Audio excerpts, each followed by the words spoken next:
please. So about Odisha, as Development Commissioner would be here after some time, she will be talking about many of the macro parameters as how Odisha is progressing. Some of them are quite impressive. Many of you may be aware of, but I am tempted to repeat them. Youth dense democratic profile, we have 34% of the people are aged between 15-34. All of us have a lot of working hands here. Fastest growing state, 7.8%. I mean, continuously, it's a growth story which is sustaining itself, and we look forward for the better outlook. Leading state with large revenue surplus. If again, in Odisha is in that sweet spot where the fiscal space allow us to invest in some of the very critical elements which we are not able to do some time back, or many states would not be able to do something like this. The 7th largest state in terms of exports. We have a lot of minerals, mineral rich land, sea, riverway, whatever you name it, we have it in Odisha. Then this is the top 3 states as far as in terms of investment is concerned. If we leave some of the investment which have not grounded in other states, maybe we'll be second. We also have the immense possibility, which is 3 lakh. 3 lakh of youth would be adding to the workforce every year. That is a big opportunity. At the same time, we have a huge challenge of scaling it up. So Odisha has passed through that phase. Like we talk of strategy where we fix a lot of systematic intervention have put in place, then we have accelerated. This is the phase we have accelerated. Now we will be going to the scale up, for which all of you are sitting here helping us in next 2 days and on the coming days to take it to the next level. Next, please. These are some milestones. We have a watermark event in 2016 when we had Odisha Skill Development Authority, where Honorable Chairperson is sitting here. Dr. Bakchi was there. So they have put systems in place. Because of that, transformation of ITA happened. We have a person from NCVT. Out of 100 top ITIs in the country, around 6 are in Odisha. The largest ITI in the country is in Odisha. And if you take the women enrollment, the girls enrollment in the ITIs, we are number 1 and almost double as far as the second position is concerned. So there is so much of gap. And skilled in Odisha, we have been promoting the talents, and we have in the what we call world skill competition, which is an Olympics for the skilling. Odisha has been the state which brought first gold for the India. That's what sometime back, but still it keeps on inspiring us. Then lot of short-term skilling programs, whether it is PM KVY program, DDU GKY program. Odisha has been pioneer, and we have done excellent work. That's why I said that when we are going in this path, lot of things have been positively done, and now we have to go to a next level. So there have been Sudakya scheme, which has helped us to bring lot of girl child from the bottom of the pyramid to this fold of ITA and Polytechnic. It's like, if you want to know the number, it is around 33% in Polytechnic and around 31% in the ITIs, which is amazing. And we are aspiring to go to the 50 level, which is like really impossible task, but still we are going and trying to, and we believe that it will be achieved. And World Skill Center, many of you who have not seen it, I request you to visit before you leave Odisha. It's a state-of-art structure with lot of new technology, where our students and the youth would be getting the finishing talents. Then next one is about the last year, the phenomenal year.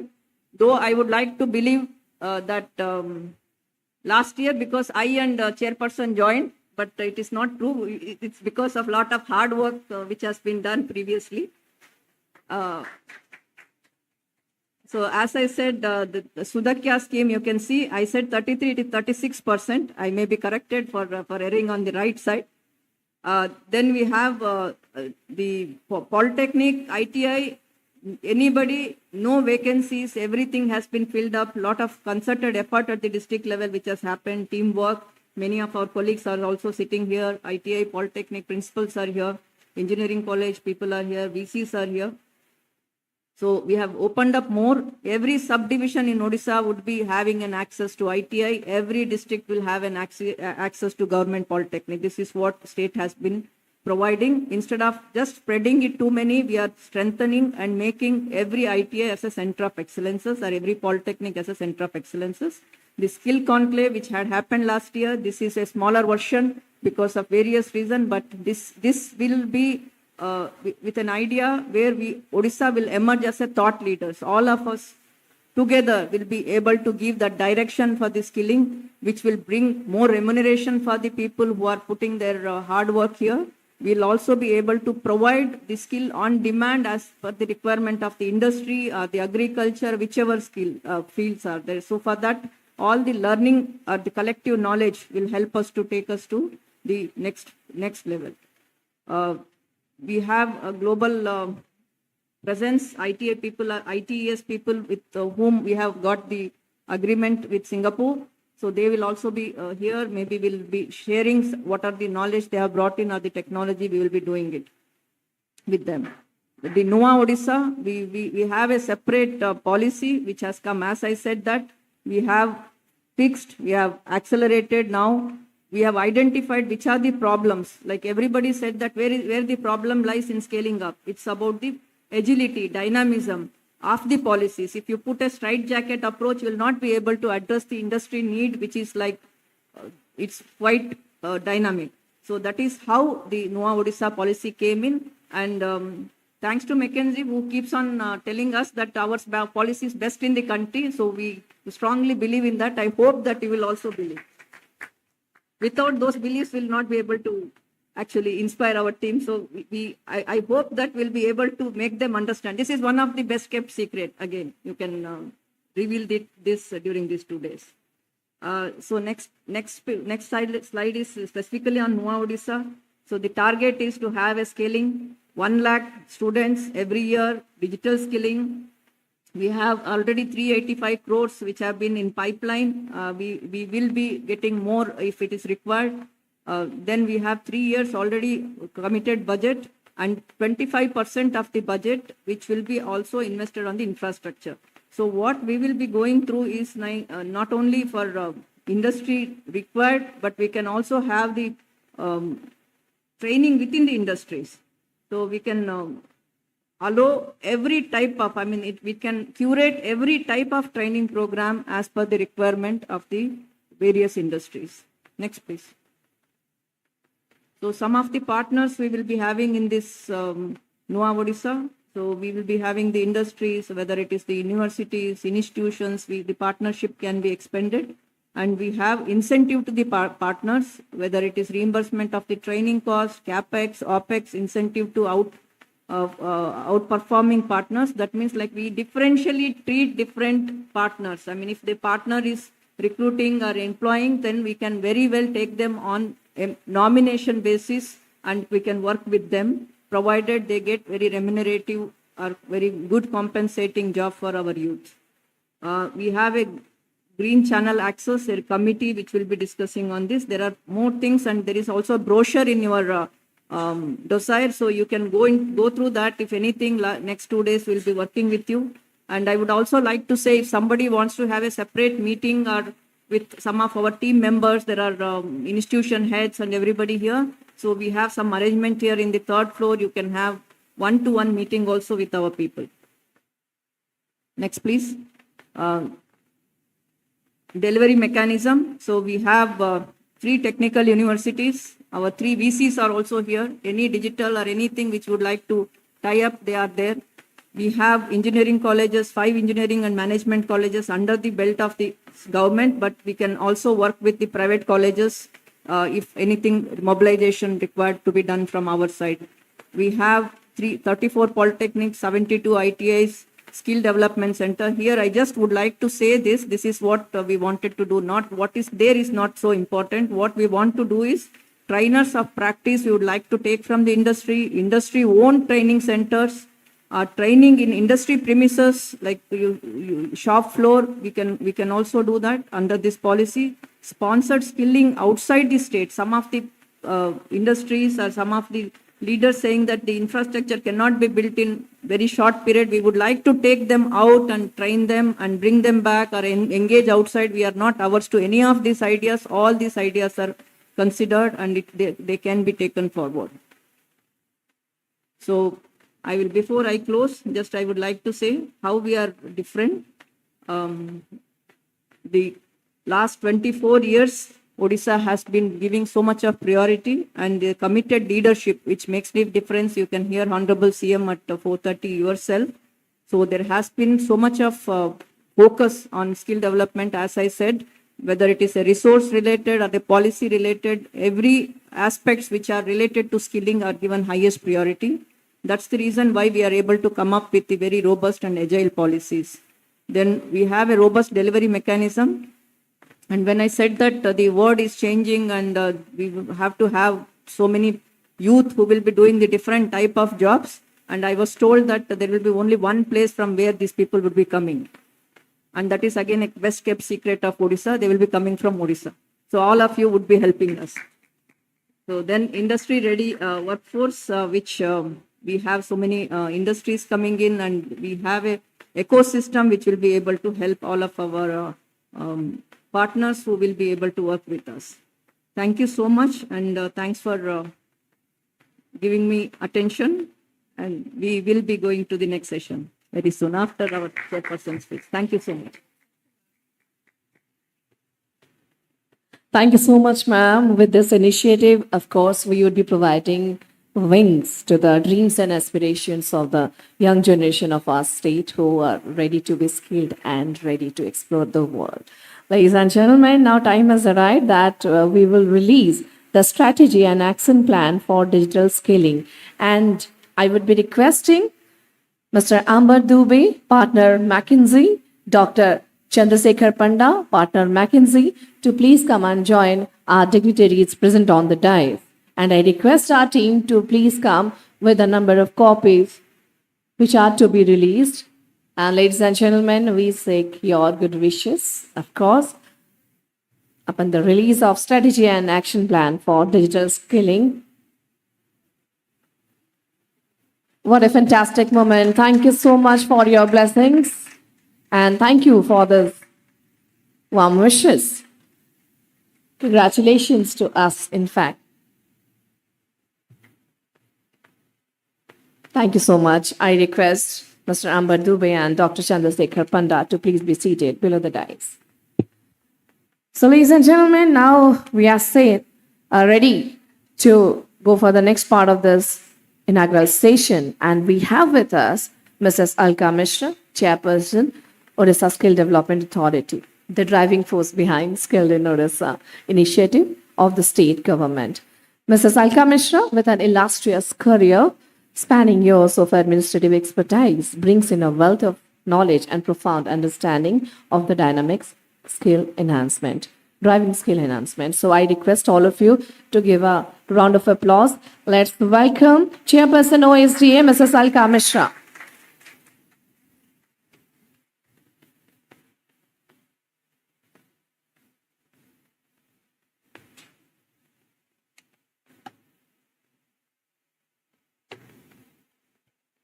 Good morning, everyone.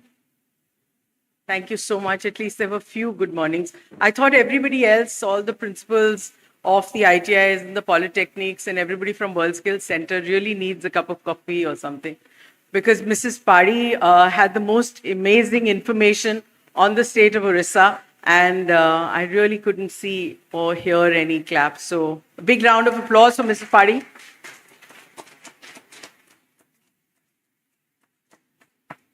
On that note, I would like to welcome each and every one of you. I wouldn't want to embarrass a lot of you by asking you how many of you have come to Orissa or Bhubaneswar for the first time.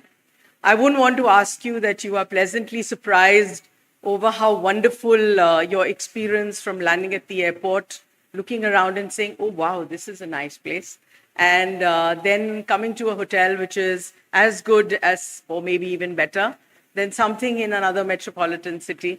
So I think for the few hours that you have been here, or for even those who are Uriyas but come in very rarely, are pleasantly surprised with how wonderful things have been for the last few hours that you've been here. Once again, a very, very warm welcome to each and every one of you.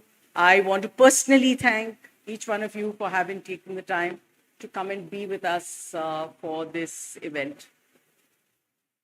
The reason that we wanted you to be here, and as Mrs. Pari has rightly done, is to share this amazing new Odisha skill policy. There is no other state which has come up with a policy like this, where we believe in the fact that there is going to be a concept of, we look at you all hiring, and then we think that we can train, and then you can deploy the people. So with that thought, I would like to share certain facts with you and take you through some of the exactly what we are doing in scaling out here. I had an opportunity of meeting a young lady in the Ministry of Railways, and I was giving an award, and I asked her, who are you? And she says, I am a loco pilot from Odisha. And I couldn't help but on the sidelines ask her story. And she said that she had benefited from the Skilled in Odisha, and she had studied in an ITI under the scheme which many of you will hear about, is that all our ITI girls are given education which is completely free. And with that, she had always dreamt that when the loco used to pass her village, that she would be the loco pilot in that engine one day. And it was thanks to the policies of the government of Odisha that she has made herself be that loco pilot. And when she waves to her family back in the village, when the East Coast Railway engine which she runs, so that's a dream come true. And we want you to help us make a lot more dreams come true. Most of us have heard of this phrase, are you skilled or are you skilled in Odisha?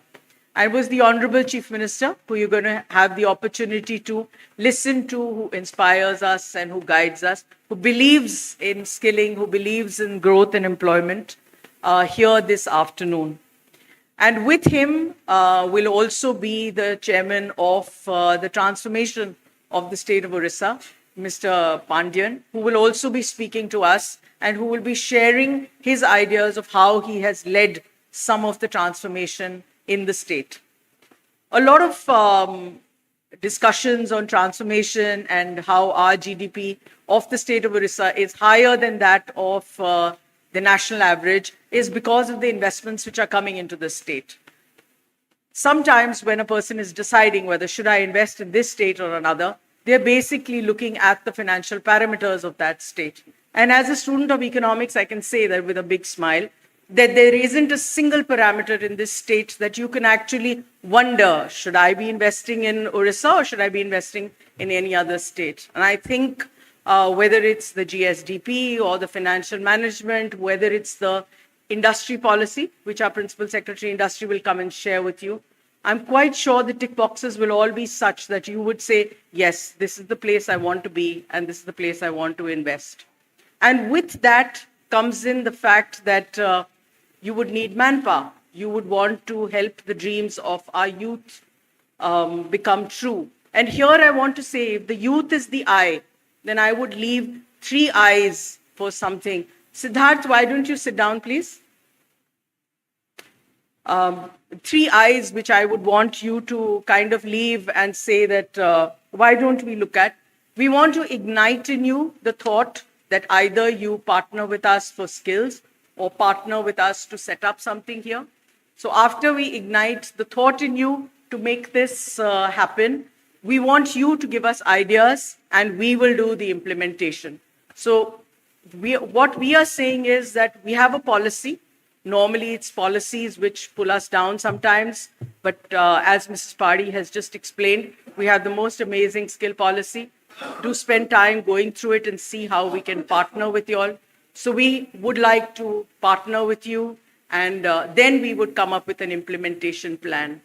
I also want to request each one of you, while you're here and we go through all these roundtable discussions on some of these sectors, we are not going to be either sector specific or level specific. We could look at partnering with you for the engineering students, the non-engineering students, the vocational education, as we have partnered with the government of Singapore, and we have one of the most advanced skill ecosystem in the name of the World Skills Center over here, or even school dropouts. You may have a thought that you may want to help with school dropouts or young girls. We would be very happy to look at that. So there is no no's, it's all yeses. And I look forward to interacting with each one of you personally in these 2 days that you are here, either formally or informally, to see how you can partner with us. And while we ignite the thought in you as to how you can be part of the journey of Odisha, we will look forward to implementing some of those ideas together. So once again, a big, big thank you to each and every one of you to have found the time to have come to this special place, and we look forward to working with you together. Thank you. Thank you so much. Thank you for the amazing insights shared by all our dignitaries present on the dais. I would be requesting all of you to please be seated below the dais. Ladies and gentlemen, there is something beautiful which will definitely showcase a new path, a new horizon to be explored. Already we are in the path towards a new beginning. Nua Odisha, Nutana Unnata Abhilasa Odisha. We have compiled an amazing video. I'd be requesting all of you to please be attentive and have a look on the screen. Can we play Nua Odisha thematic video? Odisha is taking significant strides in transforming the skilling landscape for the youth of Odisha. With the visionary ideal of its Honorable Chief Minister, Shri Naveen Patnaik, the state government has announced the Nua Odisha scheme, implemented through the transformative 5T initiative of the state. This will upend the learning curve of students of Odisha. As a first, groundbreaking MOUs have been signed with the National Institute of Open Schooling through Nua Odisha. Over 20,000 ITI students annually will receive 12th class certificates, opening new avenues for higher education, who are already taking technical education. Nua Odisha has also entered a partnership with NASCOM to provide digital skilling opportunities. This will impart skilling opportunities for 1 lakh youths annually through online courses curated in collaboration with industry leaders such as. Okay, thank you so much. Nua Odisha is one such policy, ladies and gentlemen, that signifies the state's commitment to inclusive growth through skill development, aligning modern technologies with traditional sectors for a dynamic and sustainable future. Now, we would be exploring the industry view on Nua Odisha and way forward. The session will aim to offer an outside-in view of the impact created by the Nua Odisha policy across industries. The session also seeks to highlight the positive outcomes resulting from the implementation and importance of collaboration between government and business for continued success. I would be requesting everyone to give a round of applause to our esteemed speakers whom we'll be having on the stage as of now. CEO Adani Ports and SEZ, Mr. Subrat Tripathi. CHRO, Chief Sustainability and CSR, Tata Power, Mr.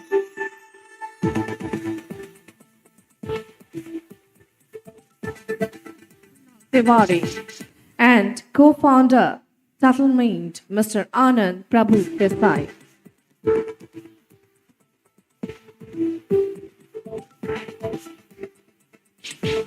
These are the stalwarts and the trendsetters in their own footy. I request all of you to give one more round of applause, ladies and gentlemen. I'd be requesting first CEO Adani Ports and SCC Mr. Subrat Tripathi for his session.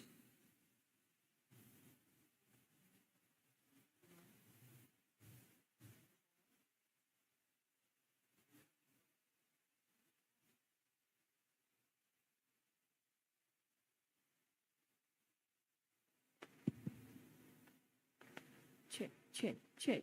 It's okay. I'll check.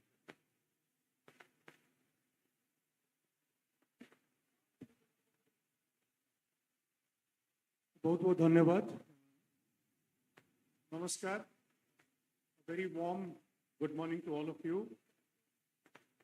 Chairperson, Odisha Skill Development Authority, Madam Alka Mishra ji, Srimati Usha Padi ji, Shri Raghu ji. If I can get my sight, butterflies in my stomach when I see somebody whom I adore, Santrupta Mishra ji, but more with affection, Snehare Santrupta bhai, assembled members of industry, all of you over here. Pardon me, ma'am, I would first, coming back to Odisha, on a scheme like Nua Odisha, Nua Odisha, for long you spoke about the awakening of Odisha. Odisha has arrived, madam. So therefore, I would seek your indulgence. Quote a little poem which tells us what Odisha is. I will seek the indulgence of people who do not understand Odia. But for all of us who were born in the 60s, grew up in the 70s, hearing about the hoary tradition of the Kalinga seafarers, about the Kalinga Sahasi, I would just quote a 1962 Sahitya Academy awardee, Utha Konkala. Santrupta bhai, you would agree with me. And those of you who understand Odisha, Utha Konkala, Chirus Brumkala, Mane Podchi Samastingar, Jaga Durpala Aji, Uthu Gata Gaurava, Hata Gaurava, Bruta Gaurava Raji. Can there be anything? This is a poem from 1962, Utha Konkala. The time for Odisha to awaken has arrived. Having said that, I would welcome you to my state. I'm extremely honored to be here amongst you to talk about the journey that Odisha has undertaken. Madam, before I begin, let me clarify to you. We in Adani Ports and the Adani Group have the privilege and honor, and I personally have the humility of working across nearly all the maritime states of India, except the state that you were born, and we'll soon catch up over there, is Karnataka. In every state that we visit and we go, the skill development program that has been designed in Nua Odisha does not have a parallel at all.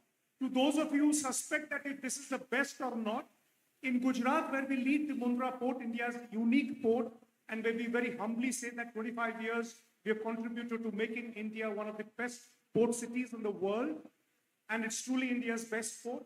And having worked for 5 years in the port of Paradeep, when I compare both of them and I look at the states of also Vijayanagar, where we are building what would be India's largest transshipment port, in many ways an aspirational growth for India to catch up on world trade. In each of the states we work with the skill centers very closely. The policy of Nua Odisha, Nutana Odisha, is the best and by miles ahead. Because here it connects. It doesn't not a policy only. And you spoke about the waves of innovation. And I have a few points on innovation before I quickly go. I don't want to, kind of smuggle out my co-panelists who are far more erudite than I am. And speaking in front of Santrupta bhai has got me enough butterflies in my stomach. You'll pardon me for that. So when I look at the innovation cycle starting from 1780s, where, the harnessing of power and then coming of the steam, and then we went through the various innovation cycles to come to about the last cycle of ITS, etc. And COVID, which was actually a change agent of the world, is in a sense a pause, but necessitated a certain amount of a change, which brought in what we today talk of AI, we talk of machine learning, and accelerated things like IoT, taking the scale of automation. In that context, when I look at the entire, and I am obviously a student of Odisha, I've studied here, I worked here, and it comes back. When I look at now the policy and say that a certain collective consciousness, and we are known, as you would all know, to have not just discovered the word juggernaut, but juggernaut for all of us is a manifestation of the collective consciousness that we all imbibe. Am I right, Santrupta Bhai, when I say that? It's not about a British viceroy who would sit and watch the Rath Yatra. It's not about just the Lord Jagannath who undertakes a journey from his temple to his aunt's temple to grace or to visit and make him available for his devotees. People wonder, as the British viceroy wondered, how does this mass of people gather into a compelling force, a huge compelling force to move? And he called the word Juggernaut, little knowing that Juggernaut is the word that defines the collective consciousness that Odisha is all about. And here, I can imbibe this with you as I feel it over here. The collective consciousness of Odisha has come to a stage. We have arrived. And when we speak that we are a revenue surplus state, and some years back, when people would go back to the RBI on behalf of Government of India seeking a sustenance loan, here is, under the visionary leadership of a political stable government for the last few years and decades and counting. And you would say that not just a political stability and ability to look into the future, to come out from the cycles of innovation and the ability to create a future, which is enconsigned in the Nua Odisha program. What I liked about the program specifically, and when I did a comparison between the state of Kerala, which we are working very closely, the state of Gujarat, among the first fast-moving states, the state of Andhra, the neighboring state of Odisha, which is ranked in ease of doing business as #1, and Odisha has a lot to catch up. I found that the skilling program over here and the ability to have the objectives, a certain amount of inclusiveness. That means you're not just conscious about a modern, developing Odisha, you're also conscious of the fact of what your demography is, and you're also conscious of inclusive growth and marginalized program. I think for me, this is a very, very comprehensive way of looking at skilling program. And when I further look at the local skill development, the kind of training, when you say that you hire, train, and then deploy, digital skilling, which has been given a very, very important asset, and quite correctly it has been called out. And more importantly, stitching together a delivery mechanism, an institutional mechanism, a monitoring and evaluation. For once I thought, is this a business plan that one of the top corporates of India is drawing? Or is this a state government program? And I think, Santrupta Bhai, I'll draw your attention. The likes of the groups that I represent, Adani, the likes of the group that my colleagues over here represent, if this was one strategy program, and in the corporate sector, we're all fashionably talk of a STRAP program, right, Santrupta Bhai? We talking of an annual business program, we talk of a 5-year program. I will pause to welcome Anugar ma'am. Thank you so much, ma'am, for gracing. I will let the computer welcome her, but on my behalf, madam, Welcome, ma'am. Warm welcome to you, certainly. We are very privileged to have you, ma'am. Thank you so much for being here. Thank you. We welcome Development Commissioner cum Additional Chief Secretary Odisha, Mrs. Anugar. A round of applause. Thank you, ma'am. Thank you for your presence. Thank you, Mr. Tripathi. Now I would be requesting CHRO Chief Sustainability. I'll just Okay. We will conduct ourselves. We'll conduct ourselves. Is that right, sir? We'll conduct ourselves. Don't you worry. So, ma'am, Anugar, I was just telling you, I was reminding nearly everybody in the room, especially from the industry, that is this something drawn by the corporate sector, even if you had the likes of McKinsey with you? This looked like not just a business plan that has been sorted out for a couple of years. It looked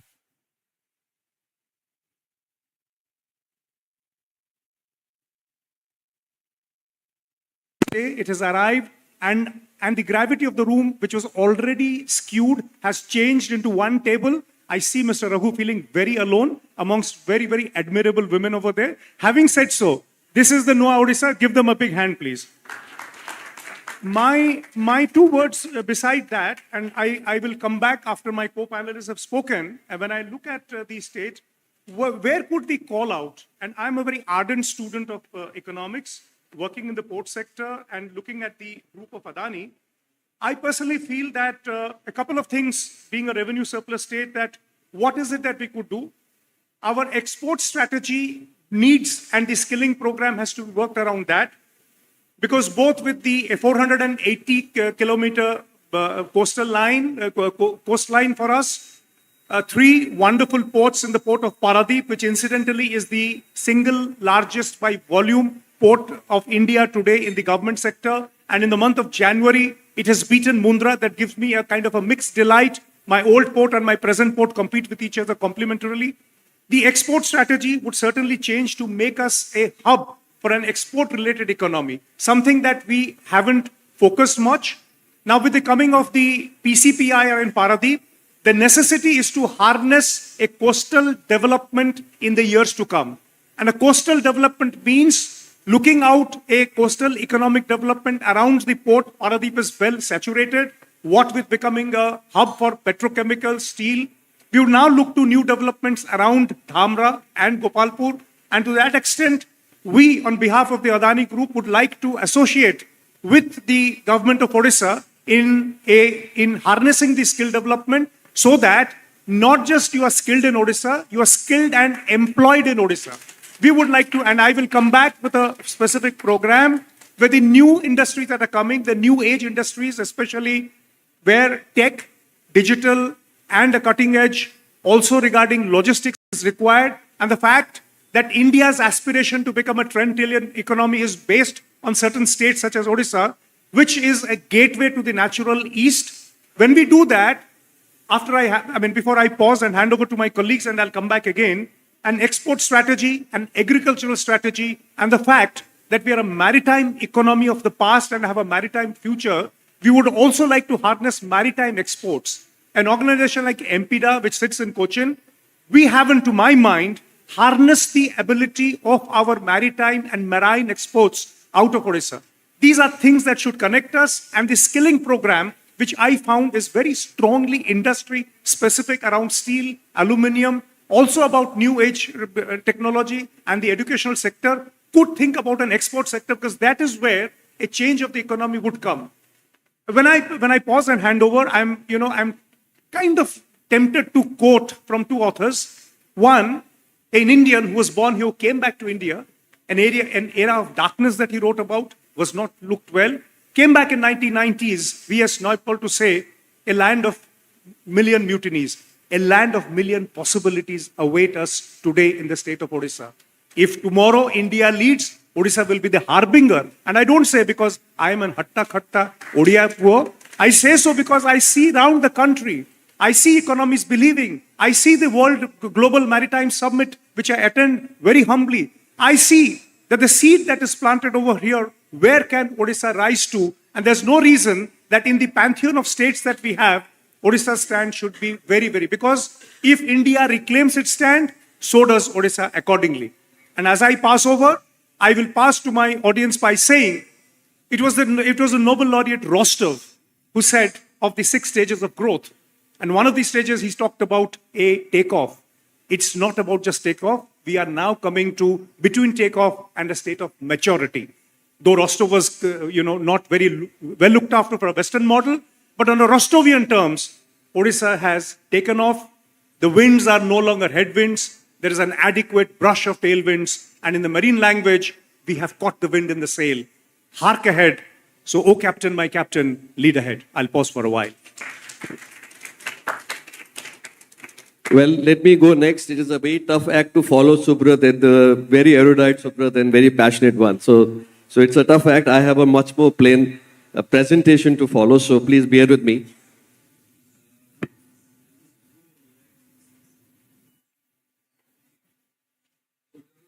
Ma'am, Alka ma'am, Pari ma'am, and of course, I also have butterflies in my stomach, presenting in front of some professionals that I grew up admiring, who are sitting in the front stage. Mr. Santrup Mishra, he's an ex-boss of mine in this government. So I have, butterflies in my stomach as I present.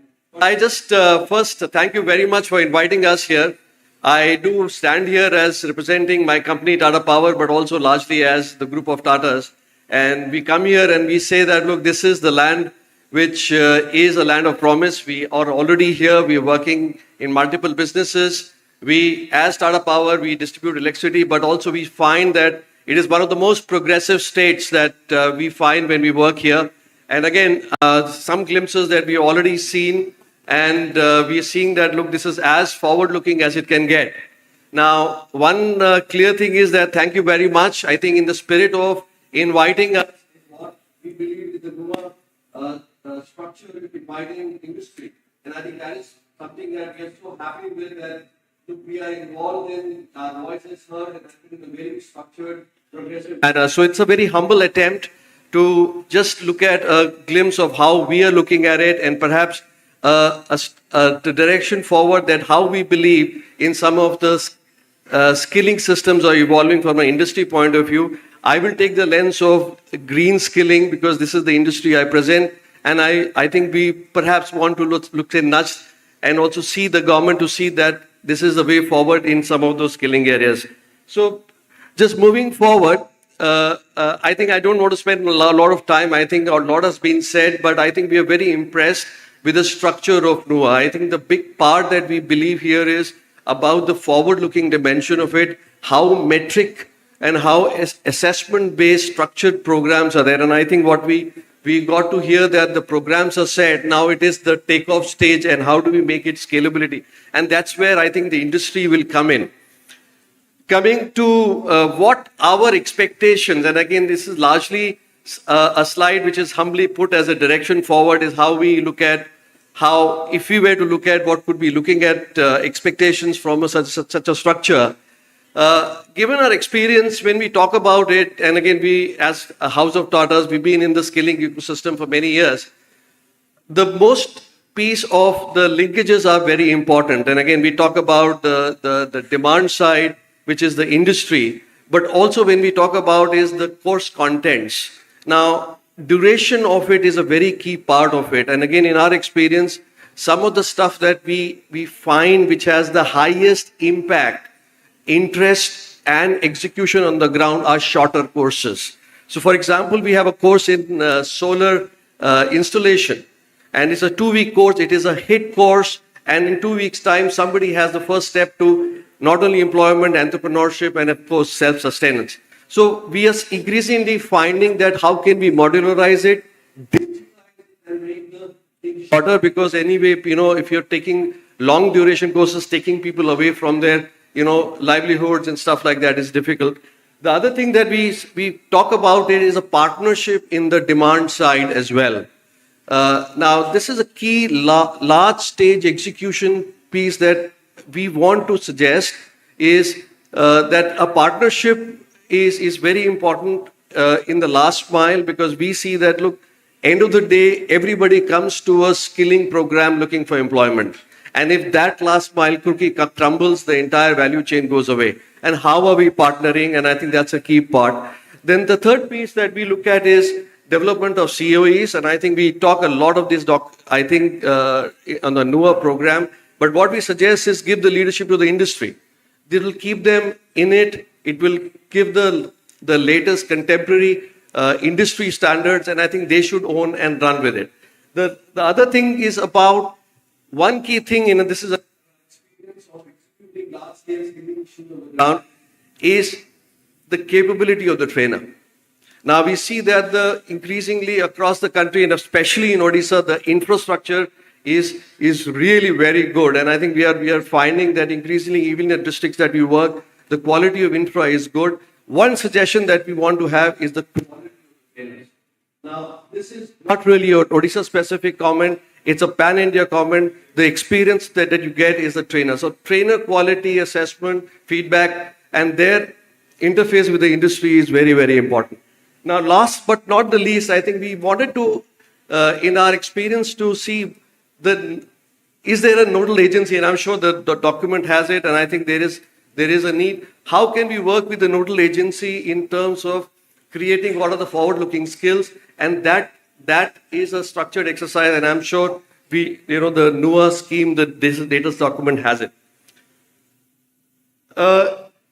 Touched upon it in various aspects. I think industry is a key part of it. It's a key part of not only the demand side of this equation, but also how can we partner and make skilling contemporary, delivered at scale, and it's meaningful to all everybody in the society at large. So if you see, I'm sure a lot of the structures that we talked about, but I think that is something that we can talk. But in this, I think one thing that we wanted to talk, and I talked about it, is on the green energy transition that is happening. This is a big part of the skilling transition ecosystem that we should talk about. And there's an evolution that has happened over a period of time globally. Since 2007, the green jobs transition came about. Paris Convention talked about the just transition. Some countries have taken the transition from traditional coal to green industries. But this is coming faster than we all anticipate. There is a huge opportunity. Now, when you look at the transition of the greening of our energy grids, the country is coming very, very fast. We have about 500 megawatt that will come about in 2030. It will be 67% of the grid will be green. And also by 2047, we will be about 85% is green. Now, this is an opportunity for new skills and jobs. And this is a huge opportunity that we can create. This is not only wind, this is not only solar, this is not only hybrid, this is not only storage. This is also about the new age EV buildings. We're talking about EV infrastructure. So this is a huge opportunity that we look at, and I think we should prepare ourselves. Now, the good news is that, again, we talked about it, this energy transition is happening globally. We are not far behind. We are not far behind. It is happening at the same time, and it is happening at the same time when we have the demographic dividend along with it. It is a force multiplier. As we transition the energy, our demographic dividend that we have, it can really multiply. Just a quick glimpse of our company anyway, we all know. But the key thing in this transition that we're talking about, as a company, we are also transitioning and becoming a green company. The good thing that we are seeing is that the new energy transition is employment friendly. Now, if you see the old generated plants, you see 1 megawatt, the average manpower is 0.6, 0.7. The new age energy transition, which is distributed energy, is about 6 to 7 manpower per megawatt. So as we are transitioning, this is a better model for employment. So if you see the transition to green, we find a huge opportunity for employment as well as skilling. Just by way of a quick glimpse, I didn't want to showcase, this is the audience. We are in Odisha, we are already in it, we are already working on various platforms of vocational training. We are also tied up with the government for another 20 technical training. This is the partnership that we are here for. We are hugely opportunity, excited with the opportunity that we have. Some key parts of it, as I showed from the house of starters, employment, working with society is the way that we do business. Already we are here for the last other companies in Tata Steel, Tata Trust, and other organizations are working with the club. We deliver this through Tata Steel, which is an organization that runs across the country, delivers skilling. Already 2.5 lakh youth have been trained already. Our focus today is to take this to a different dimension, very similar to what has been talked about. We will cover that scale every year, and this is a partnership we are looking at along with Nua, and how can we partner and scale this up to large parts of the state. And of course, we looking at skill in Odisha. We are very proud. This is the high promise and we want to deliver along with it. So this is exactly what we talk about. Common partnership and how can we be the bridge between the society and the government. Thank you very much.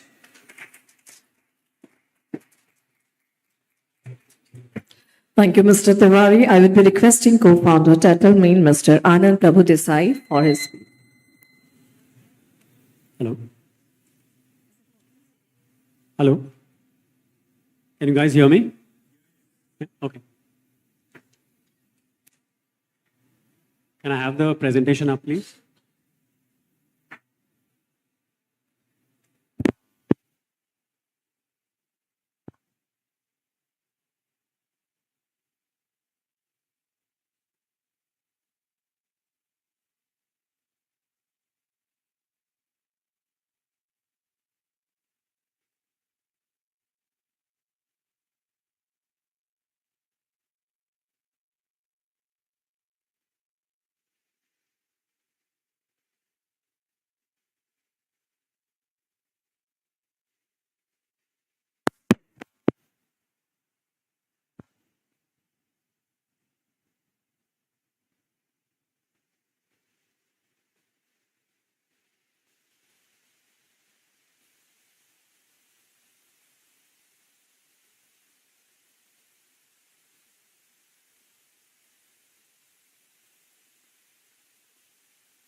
Hello.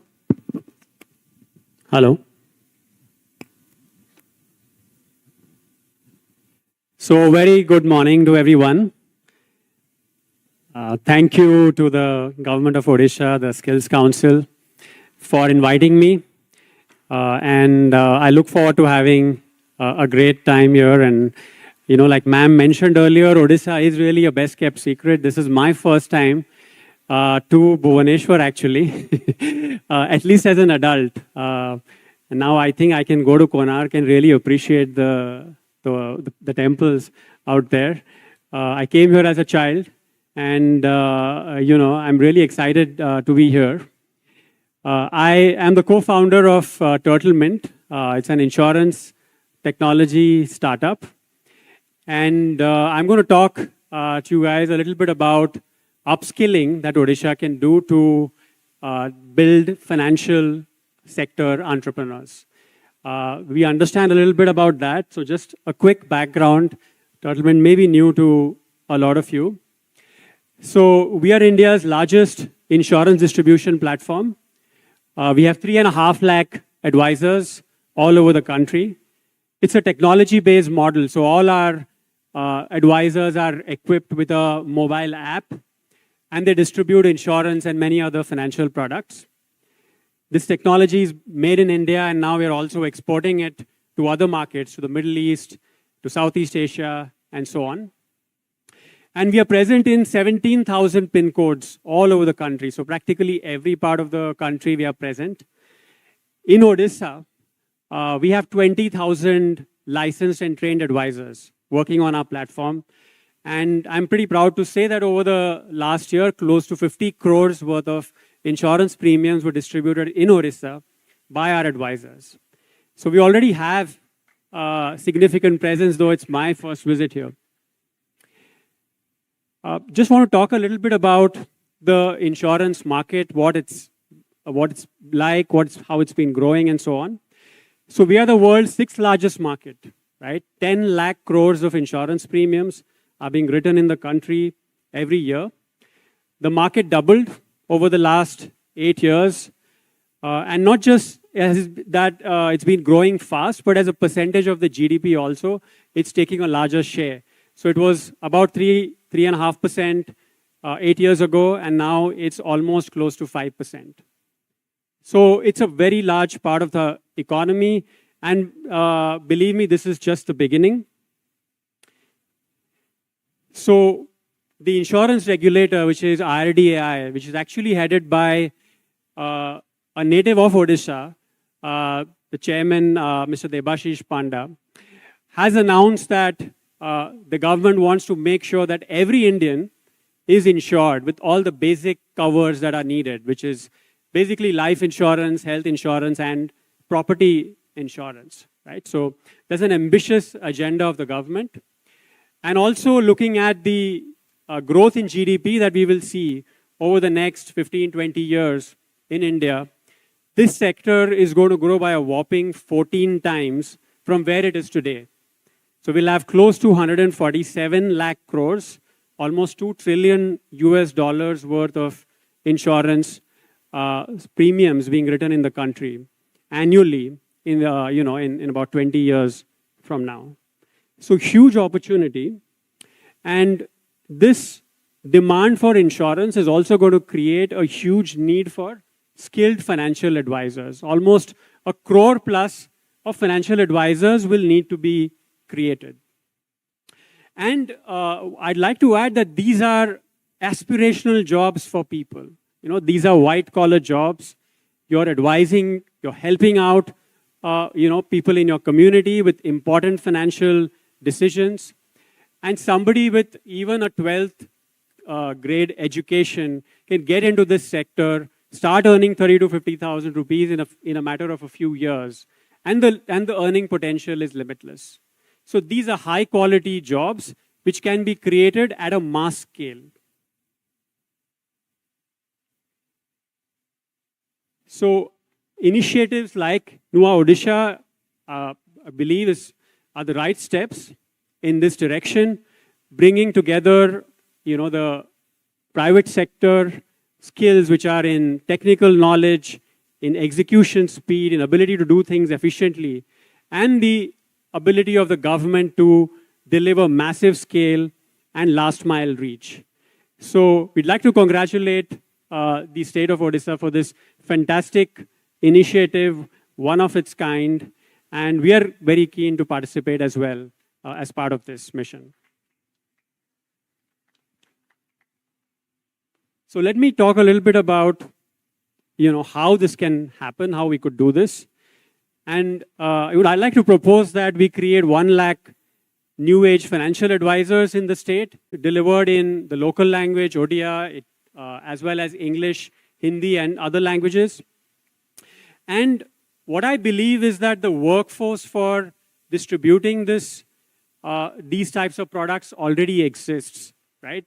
It's people who have those strong connects in the community. It could be ASHA workers, it could be SHGs. I heard this, and this can be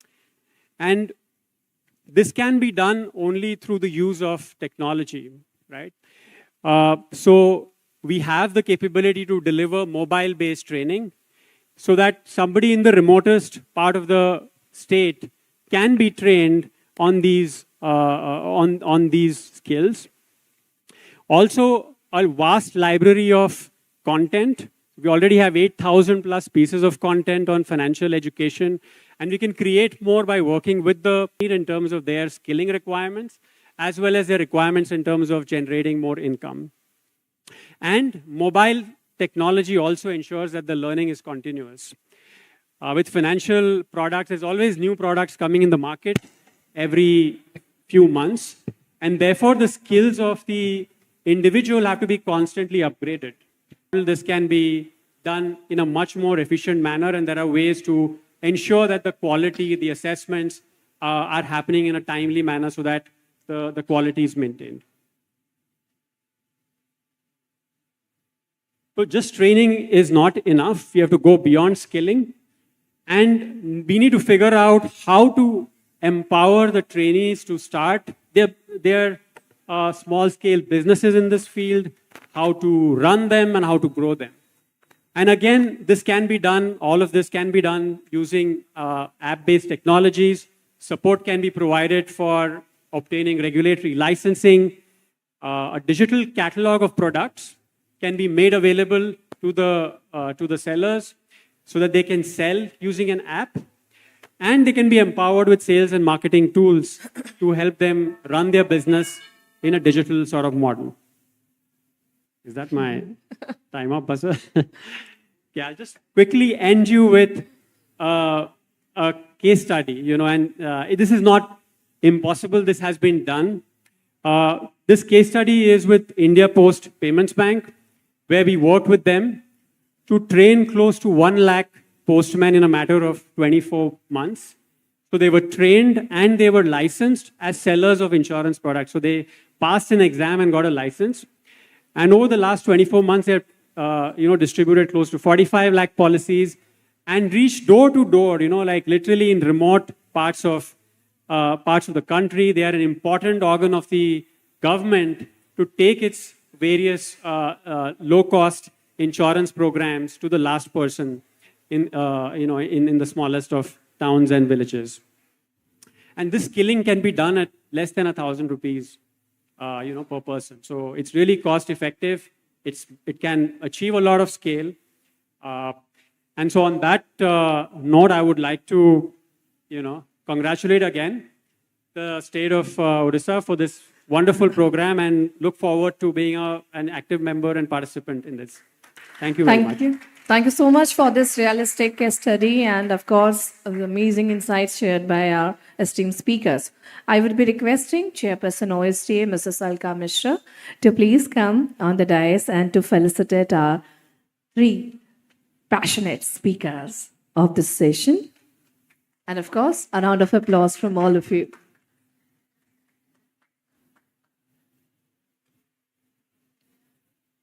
Mr. Subrat Tripathi, CEO, Adani Ports and SEZ. Mr. Anand Prabhudesai, co-founder, Tuttle Mint. and Mr. Himal Tiwari, CHRO, Chief Sustainability CSR, Tata Power. Thank you. Thank you, three of you. Thank you. Ma'am, we can, all of you can come, stay forward. Yeah, ma'am, that would be better framed.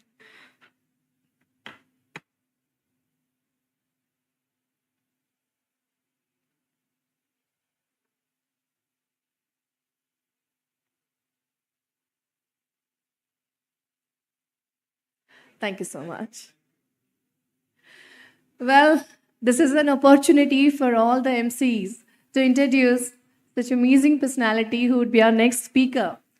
The 91 batch IAS, who is the first woman IAS officer to be appointed as Development Commissioner of Odisha. A round of applause, everyone. Srimati Anugar, who is well known for her people-centric approach to governance, has been taking forward the vision of Honorable CM Sri Naveen Patnaik as Odisha emerges as one of the fastest developing states in India. Ladies and gentlemen, it's my extremely pleasure to invite Development Commissioner, come Additional Chief Secretary Odisha, Mrs. Anugar, on the dais with a round of applause from all of you, everyone. Ma'am would be presenting a talk on vision on enabling employment by the state through investment and skill policy. Ma'am.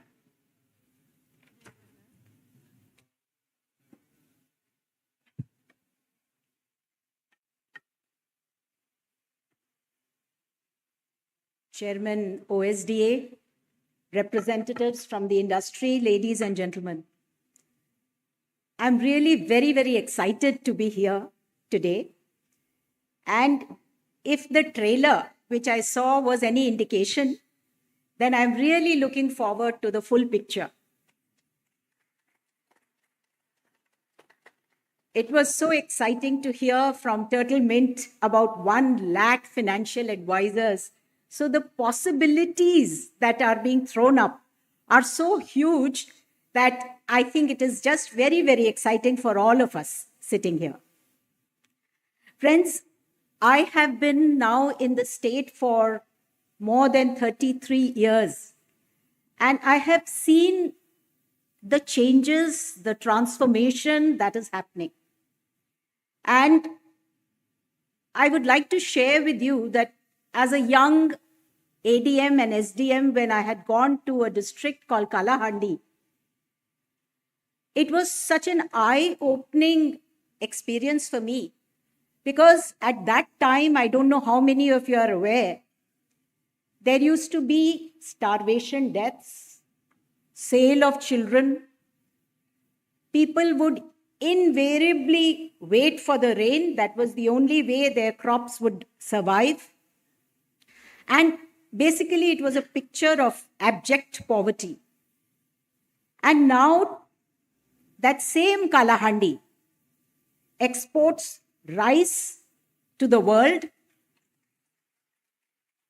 is the second largest rice producing area in our state after the Hirakud Command area, is also exporting cotton, has the best of places. So things have changed. Similarly, I don't know, some of you here may be aware, there used to be only one airport, Bhubaneswar Airport, and that too, it was a real Chotu airport with hardly any facilities.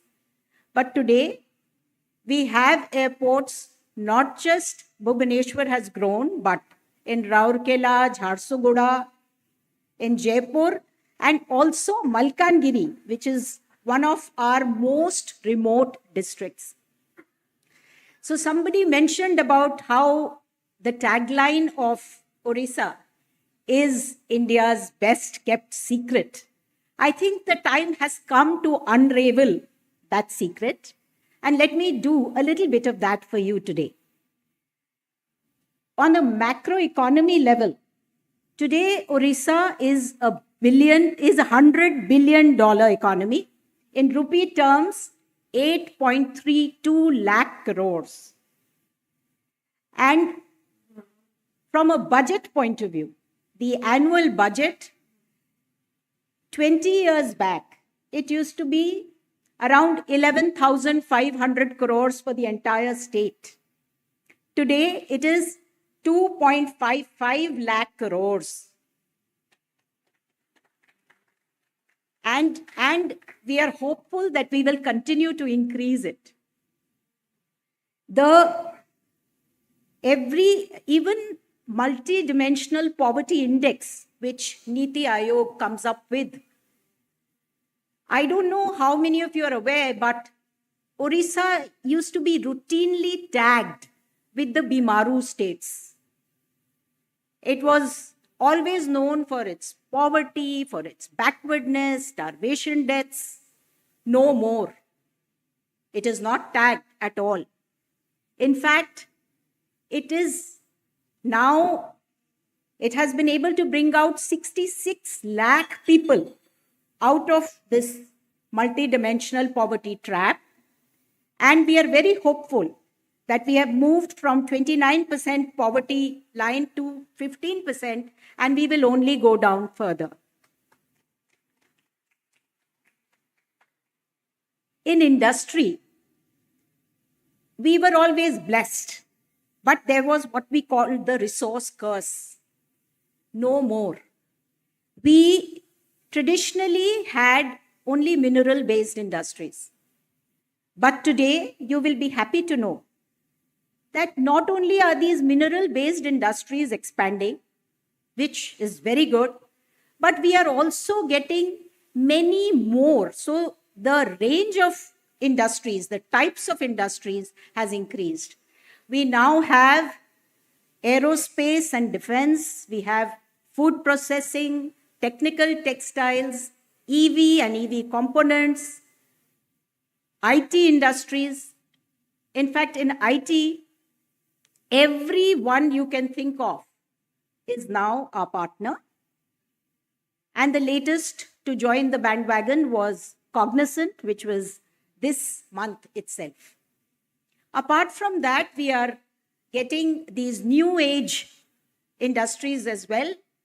And just a few days back, I was in Berhampur, where Honorable Chief Minister laid the foundation stone for ACME and Avada for green hydrogen, green ammonia. So friends, there is a lot that is happening, which makes Odisha so exciting. As a bureaucrat, let me tell you that when I had joined the service, the main, one comes with a lot of idealism, and I really felt that I need to make a difference. And so after these 33 years, I really feel that all of us together have been able to make a little bit of a difference in the state. And the state is now growing in leaps and bounds, touch wood, and I hope that it will continue. On the skilling landscape, I'm sure my colleagues have already told you, but this is a top priority of the government. It has been for a long time and will continue to be. I think this was for effect. So now the ecosystem is all there. So be it the budget, I'm sure Usha must have told you, from a 100 crore budget 10 years back, it is now more than 1,000 crores for skill development. We have mechanisms in place. So we have Odisha Skill Development Authority, ably led by Alka Mishra. We have an ITI in every subdivision and a polytechnic in every district. We have plans to transform 2 of our technical institutions, for which 1,000 crore plus has already been earmarked. And lot of schemes already there, like Sudakya, as per which now the women in ITI has increased from 6% to 30%, and in Polytechs to 36%. We are hoping that it will increase to 50% and more very soon. And now this new kid in the block, Nua Odisha. We want skilling to become aspirational. Our vision is that skilling has to become aspirational. And I think somewhere this skilled in Odisha, the brand, has clicked. And we hope that it will continue further. What we would look forward to in the coming years is that we are aware of the changes that are taking place. Again, effect. So we are aware of the changes that are taking place, and we would like whatever skilling we are doing makes our boys and girls future ready. So today's conference, I would like all of you to throw up what are those skills that are already there but not being covered by us, or are likely to come very soon, and so we should be ready. Not just in our skilling institutions, but also in our general higher education institutions. We will be very happy to take up those skills in partnership, of course, with all of you. The second point I would like to say for future is that while we are looking forward to so many things, we are also acutely aware that this is a state which has the highest, one of the highest proportions of percentages of ST population, one of the highest percentages of SC population at almost 23% and 17% respectively. So clearly we are looking for inclusive skilling, where a boy from Malkangiri can dream to go to Dubai, and where a girl from Barbil in Kyonjhar can dream of going to Singapore. We are looking for that kind of inclusive skilling. By God's grace, some of it has already happened. And I would like to share with you, we call them the Iron Girls of Barbil, where the girls are now drivers in the huge trucks which are being used for mining. And these are a group of girls, tribal girls, who we now call the Iron Girls of Odisha.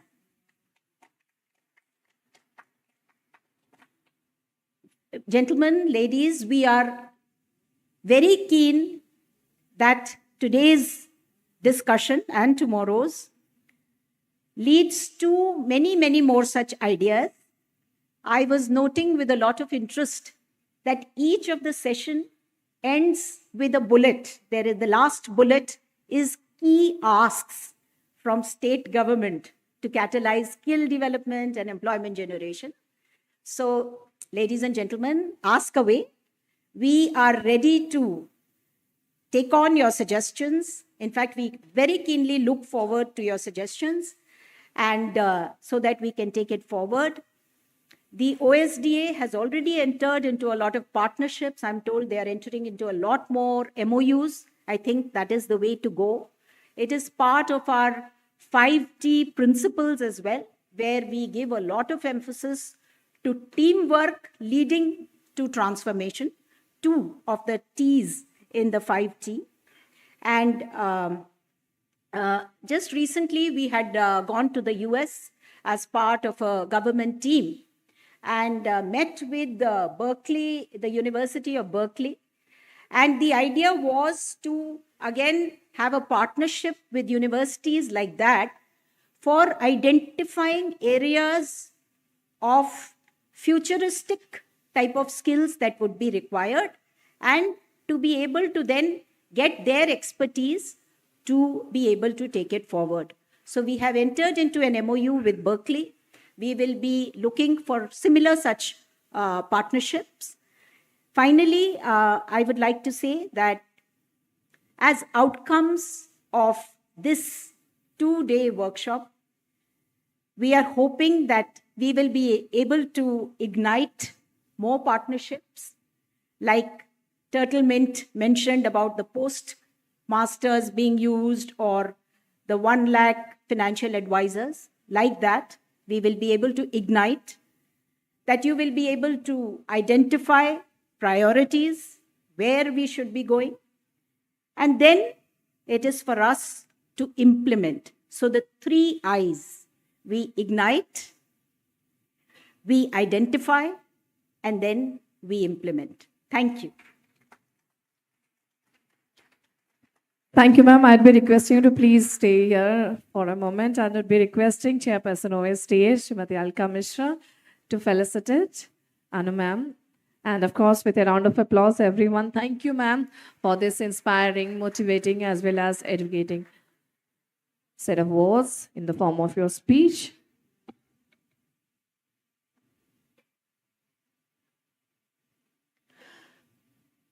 Well, ladies and gentlemen, esteemed dignitaries, I want to remind everyone that we have speakers, galaxy of intellectual people from different corners of our country and abroad. And we have some thoughtful sessions, panel discussions, where your presence, your input is essential. And I request all of you to please put your cell phones in silent mode while we conduct the sessions. And since time is pressing, I request all the speakers to please stick to the time. So on that note, let's move to our next session, Campus to Career. Preparing talent for early career jobs, which is a multifaceted and crucial endeavor that involves a combination of education, skill development, and real world experience. This session aims to provide a view on the role of key stakeholders, government, students, and industries, etc., to ensure campus to corporate success. So please put your hands together. I would be inviting our set of panelists for the same, including our moderator of the session. Please put your hands together for Mr. Bimal Rath, Think Talent Services. Ladies and gentlemen, Mr. Bijay Sahu, Reliance Industries.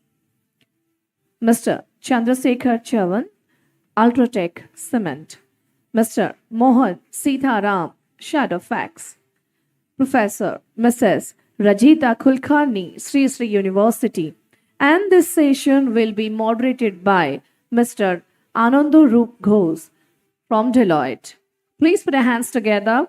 And also, I want to mention that some of the sessions, including this, the moderator would be interacting with industry representatives on the different roundtables post the discussion with panelists on the stage.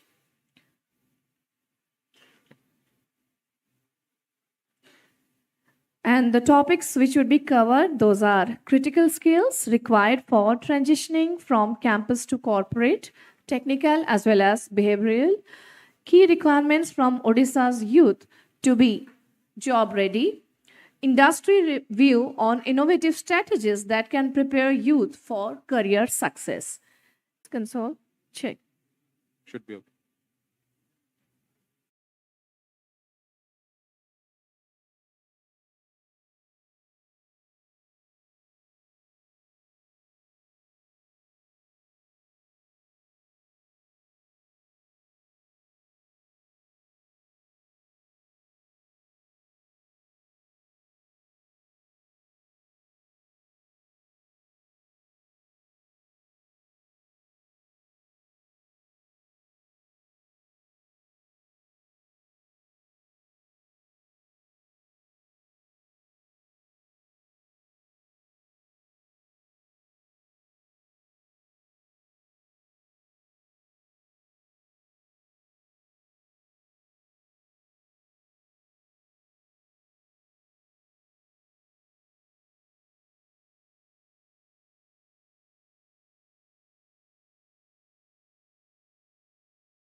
The second technical skill we certainly focus on is a lot of business acumen. How does the store make money? Every time the frontline sales employee does not make a sale, it leads to inventory, and there is a bit of a capital that gets locked up, in that whole process. I think these are the top two technical skills, we certainly focus on. As far as the soft skills are focused on, we certainly look at entire solutions-based approach. Idea is that no customer should walk away unhappy from the store, even if the sale does not. So that would be the second soft skill for us, which is extremely important. Thank you. Mr. Rath, your views. Yeah, thank you. At Think Talent, we work across industries. So I'll pick up sort of a couple of skills which are perhaps cutting across. Recent research suggests that a lot of students who even have passed class 10, the mathematical skills are very poor. They're equivalent to sort of class 3, 4 kind of mathematical skills. So irrespective of which sector you go to, I think basic mathematical skills is something which every person should be able to do. And like, Chandrasekhar was saying, maybe moving up to analytical skills. But I think at stage one, just sheer mathematical skills, right? Number two, the ability to read and interpret something. Okay, I think in many cases we find, particularly at the middle level of employment, people's comprehension skills and being able to connect the dots is actually not particularly great. Whatever the subject is, whether it is retail, IT, etc., etc.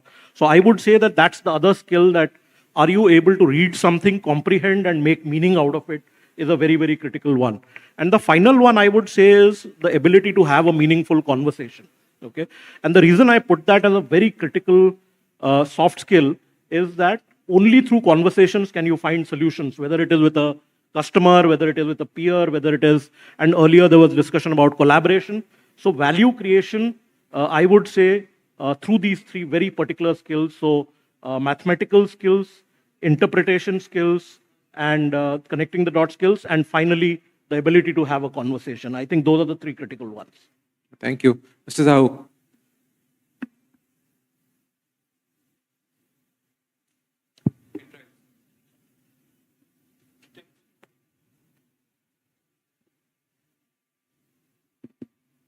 Good morning. Hello. We operate in multiple industries. So, can you hear me? Can you hear me? Yeah. So we operate in multiple industries. So we have the biggest employer is Reliance Retail. Then we have a Jio Infocom. We are starting renewable energy, solar, that space. And then we have the traditional oil and gas businesses, the whole value chain. So when we try to operate the complete value chain. Say, if it is a retail, we have a retail stores. We have also kind of back-end integration. Say, we have grocery retail, digital retail, and fashion and lifestyle retail. So when you say fashion and lifestyle retail, so one end is kind of selling it, the product that needs one kind of skills. And the second is the supply chain. And the third is sourcing it. So sometimes we have backward integration in terms of sourcing. We have our own arrangements, either contract manufacturing, etc. So if you look at this value chain, so in the selling side, it needs sales and marketing skills. And it needs managerial skills to supervise large number of associates. Then almost everything you see today is getting automated in the process. In the store side also, supply chain side, as well as domain technologies are getting introduced in the sourcing side. So the new technologies, when they're coming, the emerging technologies, whether you talk about every single technology you see, digital technology, or the domain technology that applies to in the process of doing business. So those are technical skills. Now for each domain, suppose you are doing apparel design. So it needs design skills. So there it needs technology skills as well as creativity. When you are sourcing, it needs commercial skills. Commercial skills needs negotiation skills. Now this retail, as I gave you one example, similarly if you look at a grocery has its own nuances. If you look at a digital has its own nuances. Now in each of this, So you need commercial skills, sales and marketing skills, and the technical skills, and the technology skills at a higher level. So we employ something like 400,000 employees. And 400,000 employees means 40,000 managerial employees across the country. This is growing. This is growing very rapidly, retail alone. And it will be something like 2 million, like 20 lakhs employees, maybe in next 4 to 5 years. Now, 20 lakhs employees means 2 lakhs managers. And 2 lakhs managers means there are technical skills, commercial skills. So that gives you an impression of retail as an industry, because it's a convergence industry, like everything that gets manufactured gets sold there. So the skill needs, if you are capturing the entire value chain, is of all the three segments, like whether it is sales and marketing, commercial, and the technological. So when the people are getting ready, they need knowledge in all these domains, they need skills, and they also need an attitude, good positive attitude. So what we look for people, they should have enough domain knowledge, whichever domain they're operating in. They should have enough technical understanding, some of them are cross-functional, and they should have a good positive attitude, willingness to know, willingness to do as the technologies change. Those are the skills we are looking for. So before I turn to you, Ms. Kulkarni, can I request if the door can be closed for a bit, because this is a fairly interesting conversation that's happening, but there's a lot of noise coming from the back of the room. Thank you very much. Really appreciate that. Ma'am. Thank you. So this is a very valuable conversation, and I'm going to come to the ask part already, Anandru, because the way we are listening to the industry about what the skill requirements are from the industry side. I think this is echoing a little bit. Yeah, it's okay. So what the skill requirements are from the industry side, I think this kind of a conversation is needed on a monthly basis between industry and academia. Today, I think we are more or less functioning in some sort of silos where we teach what we think we need to teach, and then sometimes you have to retrain and upskill and upgrade these students to the specific requirements that you have. So my first congratulations for putting this panel together, and my already ask is Alka ji that we should have more such conversations between industry and academia, so we are able to train students to what you want them as outputs, as ready to start work on day one. In addition to very specific technical and professional skills, which my previous panelists very eruditely spoke about, what we see today in when we get students who are, say, 17 years old for undergrads, or 20-year-olds for postgrad programs, 20 or 21-year-old, the number one challenge today, and we can see some of that here also, is the inability to focus. Do you know what is the average time that us as adults are able to focus today? It is 44 seconds. So we are getting into our classrooms students who are unable to focus for more than 44 seconds at a time. And these are the students now that have to be taught various programs made into doctors and engineers. So this is really a big challenge today. And then to meet that gap between what we have as curriculums and what industry needs as output, I'll tell you a little bit about what we are doing in Shri Shri University. We wanted to close this gap, so we thought that we have to get out of our classrooms. Because if we don't get out of our classrooms, our students will never know that one day they get out of the big gates of our university and the world is a different place than when they entered. So we have started a number of programs, especially in the emerging technology and technology fields, which are completely industry co-created, co-developed, co-delivered, so that when our students get out of those courses, they are employable on day one. We have programs with IBM. Our friend is here, Winnie from Microsoft. We do teacher training from Microsoft. We have programs with Cisco. We have programs in cybersecurity with Cyber Dojo. There is a long list. We have also taken that step to go one step ahead and make partnerships with skill councils. Like we have a we are very proud of our partnership with the World Skills Council here. They have state-of-art technology labs in their setup.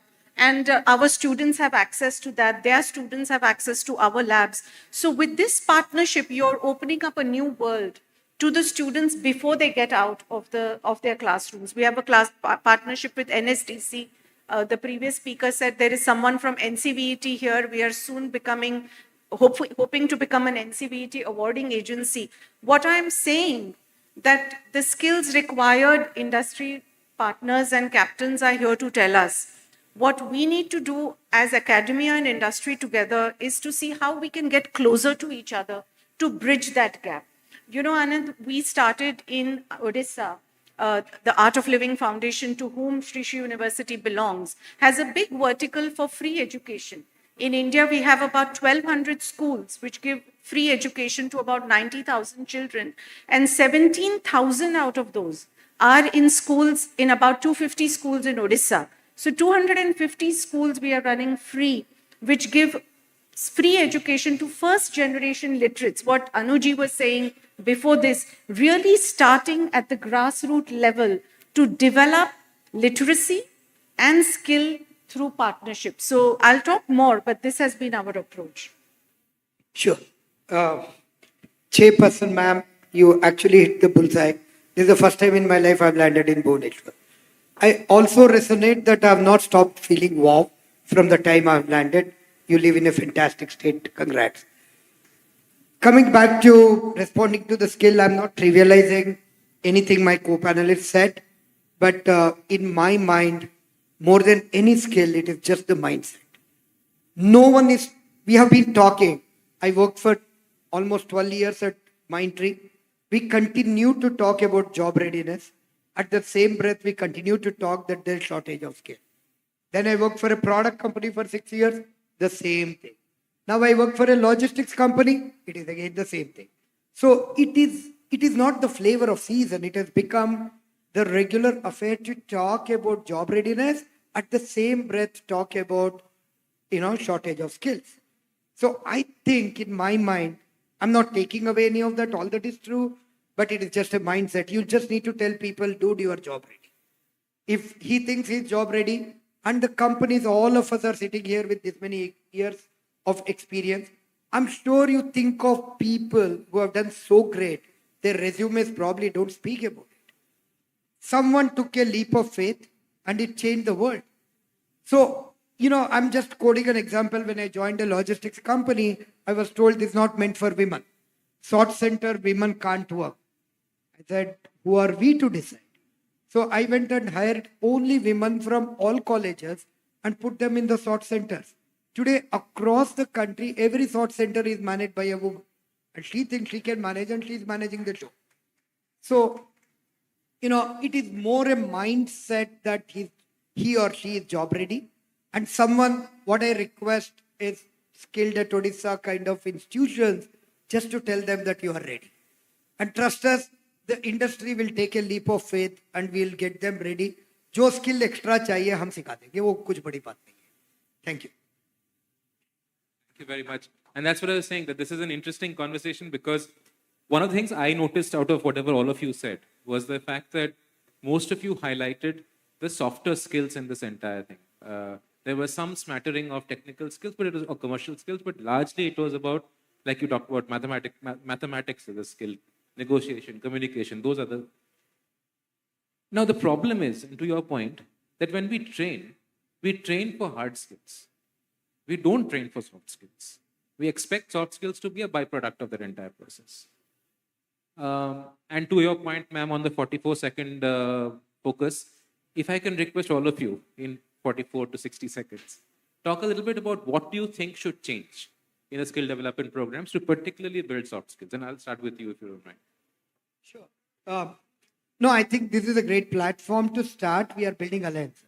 There are groups of IT, there are groups of logistics, so you exactly know what people want. The whole thing is academia teaches what has been historically being done. Corporates have been crying foul, saying that they don't teach what we need. Now we have the skill development kind of layer in between. I think the only thing they need to do is to understand from the industry. Tell me just two things which you want me to teach and teach specific to that industry. A logistic company needs tenacity. An IT company needs analytical skill. So it is as simple as that. Put them in specific buckets, identify where are they going, what do they need, teach only two things. If we try and teach them the plethora, they'll never graduate to come to the industry. Teach just two things, short this thing, good enough. We will take the leap of faith. So again, what Mohanji said about mindset. Now, how do you help a student get a strong mindset or a positive mindset? So our pedagogy has always focused upon strengthening what is inside before what is outside. So sadhana is a way of practice in our campus. Our students are taught yoga, meditation, they practice every day, pranayama. Service, seva, is a very important part of our curriculum. This is all this which happens outside the classroom is somewhere strengthening the student to perform better and excel inside the classroom. We are seeing that. Sir was talking about 4 lakh employees going to 2 million employees. Now people managing them need a certain character. How do you build that character? You cannot build that character by teaching a BSc in mathematics. It has to be built by having an ecosystem where you are able to exhibit those attributes. So seva is a very big part of our, way of life on our campus. Our students go to villages around our university, and then when you see what they don't have, they also get a sense of strength about what they have. You know, that builds their confidence, that builds makes them empowered to contribute more. So I think that building that inner resilience, I think all of us, when we hire employees, don't want emotional yo-yos. We want people who are stable, who can contribute, who can be creative. And we have seen that when some of these approaches of ours, of building inner resilience, meditation, service, have really helped our students become strong human beings with that mindset to be able to contribute as they get into employment or start their own enterprise. Essentially, when we hire for skills, like the techno-commercial skills. We don't have any way to know the attitude of the person. But when you promote, we promote actually for attitude. So the institutions, those who are doing the base level skill development, they should continue to give them excellent skills, the techno-commercial skills. But at the same time, if they can inbuild in that course, like Sri kind of embed the program with the behavioral attributes, other success habits, then those people will do very well going forward in their career. So most important today is learnability. Not what you know, but what is your ability to know and learn. Because the technologies are changing very rapidly. But if you have an attitude of learnability, that I will know more, I'll do more, then you get faster promotion and higher success in your career. So essentially what I'm trying to say, let the skills and education institutes continue to fundamentally focus on helping in the students the technical skills, the commercial skills, while doing so, embed with that the behavioral, the attitude-based skills or attributes. So that will make them more successful. Mr. Rath and Mr. Chavan, when we turn to you, one of the things I would like to hear from you also is the how. Okay.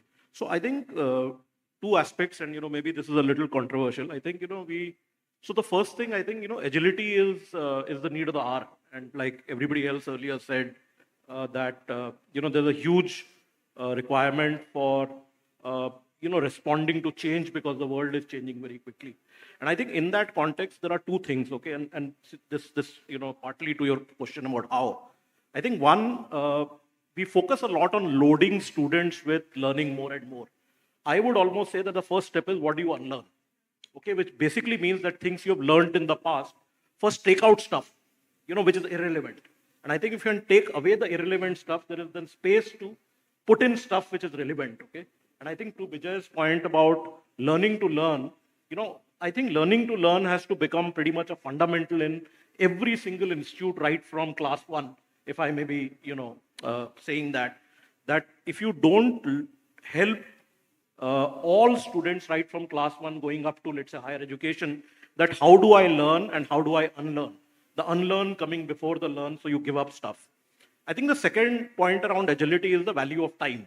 I think as a community and as a country, I would say that we don't value time as much, okay? And my point here is that I think right from day one, if we can teach people that move on quickly, fail fast, do new experiments, learn new skills, implement them quickly and move on, I think those are some very fundamental things about how you can design curriculums around learning. On the how, Andy, two things. One is, if we look around in our own organizations, there are quite a few people who already possesses a good amount of technical and behavioral skills. Maybe there is momentum for the recognition of prior learning, because for some of them, because of lack of adequate certification, they're unable to move forward. Maybe there is an opportunity for us to create stronger momentum on the entire recognition of prior learning, particularly for people at a certain level of skill sets in the organization. The second one is a little bit more long term. At 12 o'clock midnight, you will see that there are several cars who are jumping the red signal, but there is one guy who's patiently waiting for the red signal to turn green, right? You can't be a great employee unless you're a good role model citizen. Since there is government involved here, in my stores, I'm expecting employees to honor SOPs, right? Without SOPs, the store won't look good. Now, if I don't follow rules in my public life, how can I follow rules at the office? So maybe there is an opportunity for us also to say, is there a model charter that we can create for being an outstanding citizen as part of the skilling organization's effort, which can be, in conjunction with organization like ours that we can create, because only on that basis can we create superlative employees. Otherwise, it's just a facade. Wonderful. Thank you for this. So just as an aside, while we were doing this, all the questions that we had planned to do with the panel, we are doing none of those. So I'm sorry if I have broken that. But if I can come to you, Mr. Sahu, I think this is we don't have too much time as well. But the last part that we want to talk about is, and the question that we want to ask is, role of government as a large employer in India.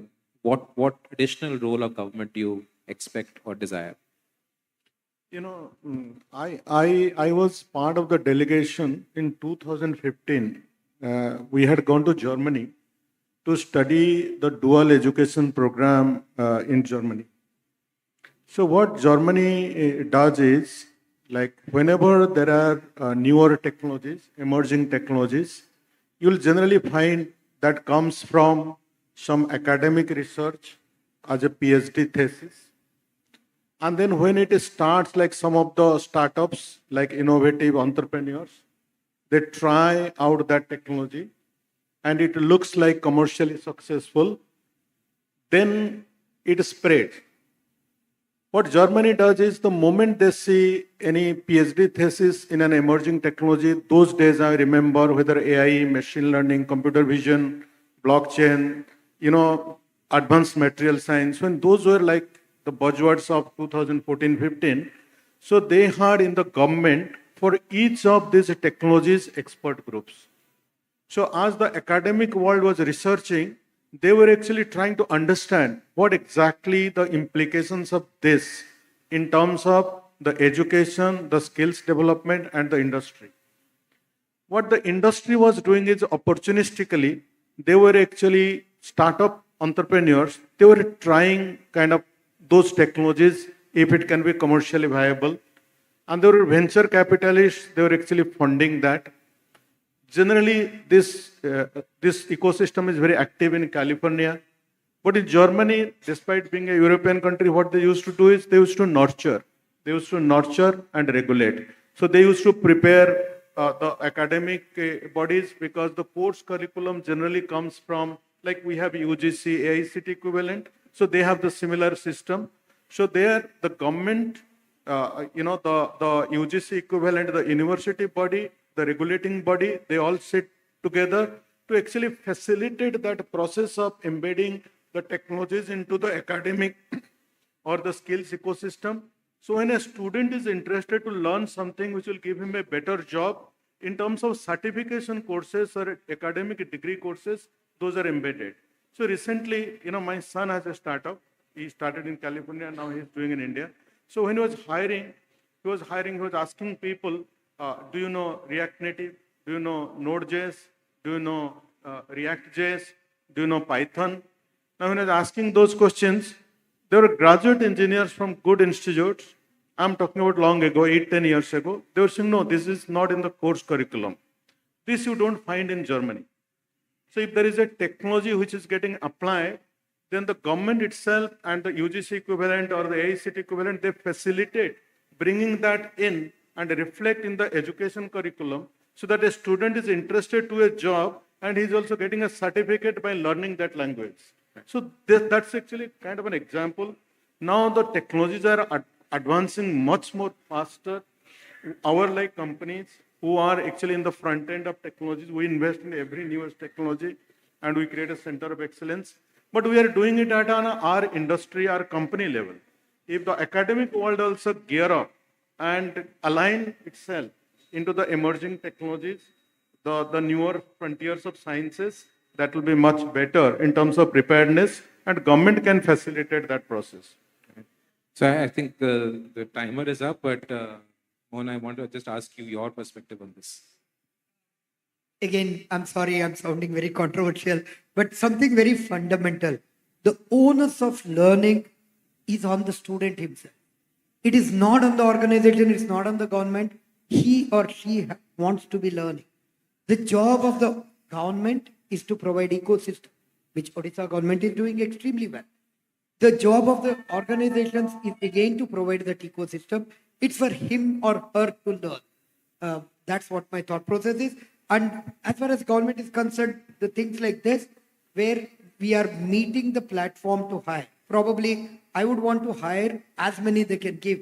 So I'll go and hire across all skills now that I know that something like this is happening. Thank you very much, panelists. We had a couple of questions for some of the industry tables here. And what we will do is we'll request you all to, two things we will do. The industry tables, if you can talk a little bit about what are your 3 core skill requirements. And also the second thing is we'll run a poll online where we will take your comments in terms of what are the top 1 or 2 ideas where you felt that are most applicable or relevant for that you've heard so far in our conversation right now. So you see that on the screen. You can log on your phone or whatever device you have in front of you and do it. I mean, it's that. I'd like to thank all of you for being such a wonderful panelist and also keeping to our clock here. Thank you very much. And the important thing that I would at least take away from this is the fact that we talked about soft skills and being better citizens than about the complicated skills about building specific technology and so on and so forth. Thank you very much for that. Thank you so much, our esteemed speakers and befitting moderator. I will be requesting CEO, OSD, Director, Skill Development, Employment, Technical Education and Training, Sri Reguji, to please come on the dais and do the honor we would be felicitating with a token of appreciation.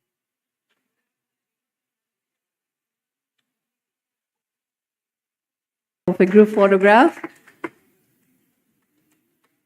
Why our audience seems like deprived of energy? Can I expect a big round of applause, especially from last few rows, from both the end?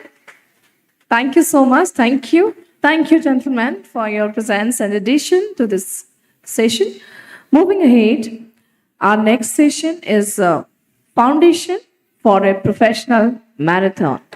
This session aims to provide actionable ideas that can chart the career story for today's youth, help them navigate the complexities of the professional landscape and build a resilient for charting out career goals and defining the growth potential for youth. So I would be inviting former Tata Sons, Dr. N.S. Rajan, LTI Mindtree, Mr.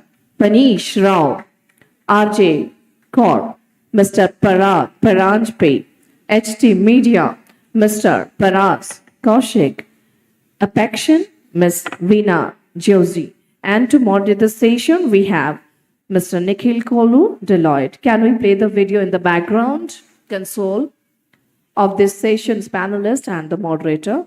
And also, here we would be focusing after the session, roundtables and the spotlight. There would be speakers from different industries. Over to Mr. Nikhil Kolu. Hello.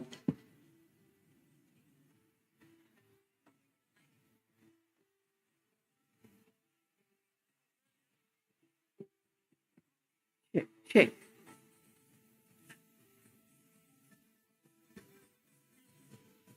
Hello, hello, hello. Hello. So welcome everyone to this panel. I'll just start by setting the context. In a way, we are continuing from the previous panel. The previous panel focused on the pivot from campus to career. And over the next 40 minutes, we are going to talk about what sustains a career. Just to give you, some data points as a starting point. We are all aware that India has exceeded China from overall population perspective. And now roughly, 1 in 7 in the global population is an Indian. But what could probably surprise you a little bit is already 1 in 4 Indians is actually the workforce data point. So if you look at the global workforce, 1 in 4 is an Indian, right? So in a way, we are the workforce of the world. We are already, of course, the office of the world when you look at how, the GCC industry has scaled. So when you look at this broad context, the way Indians and the Indian workforce ecosystem will sustain the career is going to be really, really important, for the global economy. And therefore, the first question, which I just wanted to get your initial thoughts on, when you all look at, the collective experiences that we have on stage, and I think overall we have about 150 years of experience on stage, right? So what do you think is going to be the one success factor, just one success factor, which you think will be crucial, a game changer, a deal breaker for individuals who are starting out on their career for their next 30 years? Maybe Fanish, we can just go round robin format, starting with you. Dr. Rajan, you want to start? I didn't want to start because he'll say that, I'm kind of up through all this, but we'll start with him. Success is the perfect sum of all delight. To pick one may not do justice, but I think with the panelists around, my sense is curiosity to learn is perhaps a foundation to future success. Curiosity. I'll take that. Actually, I've got one factor, but it's called Nua. Because we need to learn something new. That's extremely important. The second one is Unnati, which is development. And we need to focus on our continuous learning, continuously look at new technologies, new things, and lastly, aspirations, because that also are very, very critical for us to run that marathon. Should I or? All right. So if you ask for only one, and there are actually hundreds of them, right? But we will focus on only one, which I think is very important for a very long marathon of professional career, which I think is, you need to ability to connect to a much bigger cause than yourself. It's not just a job that you are going to do. And I believe such opportunities do exist more in government sector and also in private sector, but more so in government sector. I was listening to the example of Kalandi becoming the second largest rice exporter in the world. And that's not happened just because somebody was doing a job. Somebody was connecting to a much higher purpose than oneself and trying to accomplish something which is totally different. And I think that is one very important skill set or mindset, whatever you want to call it. Hi, good afternoon, everyone. Before I share, if I may steal a minute, Nikhil, just to tell Alka ji that this is my first time in the land of Jagannath. And I, like you rightly said, I was pleasantly impressed with the time. I landed in the airport all the way to the hotel. I never realized that this place is so beautiful. And this is my absolute privilege to be here amongst all the dignitaries and share a platform with all of you. So coming back to your question, Nikhil, when we started off, like you said, collective experience is 150 years. My own experience is around 25 years. And I've seen almost 3 recessions, 1 pandemic, then the advent of technology, disruptive technology. So all this while, you just keep your head down and get going. But when, in hindsight, when you reflect, and that's when you realize that the most important quality, apart from all that has been shared, is adaptiveness and resilience. If that's not there, it becomes very difficult. Adaptiveness to situations and resilience to whatever comes your way, to be positive and get going. Yeah. Adding to what Rajan said, curiosity is what he said, and I would say that, don't expect success in every day and everything that you do. In my 32 years of professional experience, I think I can count about 5 successes, and therefore I would say having patience is one of the very, very important attributes for that one success to happen. So very interestingly, even in the previous panel, if you heard the panelists speak about what we described as soft skills, I think many times they are probably the harder skills to upskill oneself on. And even now, we've spoken about curiosity, we've spoken about patience, adaptiveness, resilience, newness. So I think the trend is quite similar, irrespective of you're making that pivot from campus to career or you're looking for that professional marathon. Now, if you look at the audience today, as I had shared, we have representatives from corporate India. We have, many representatives from the state. We have local business from Odisha.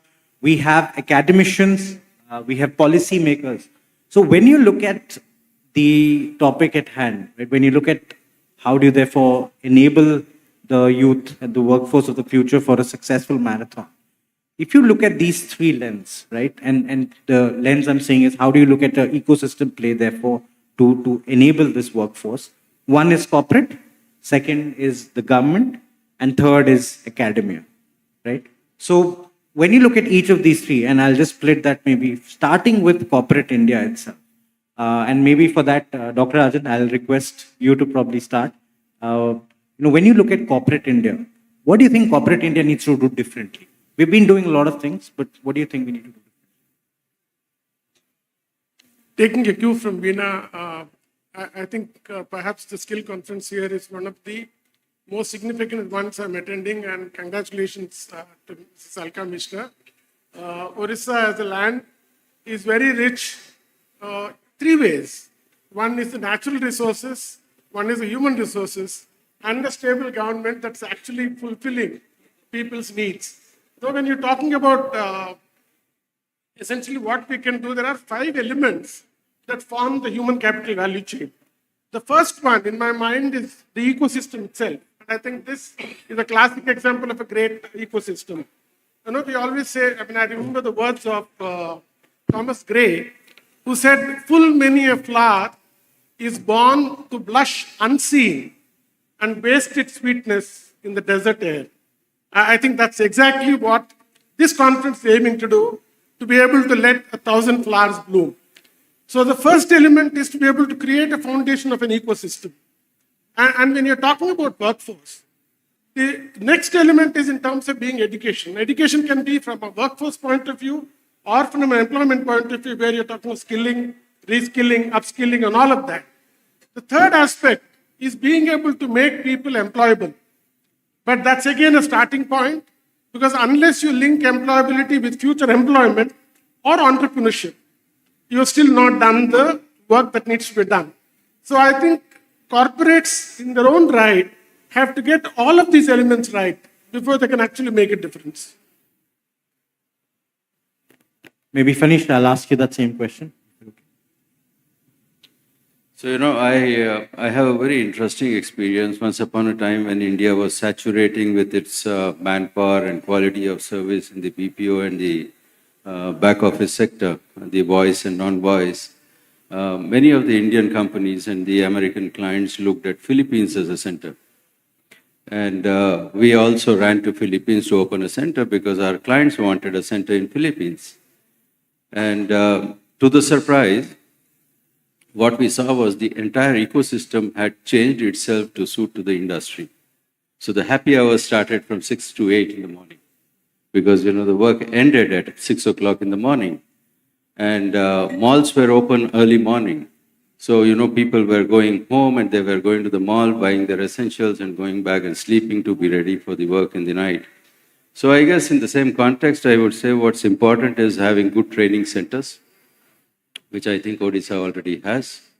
Very important to have a good competition because, competition keeps you on your feet every time in terms of best people practices and also to retain and attract talent so you bring in the best possible.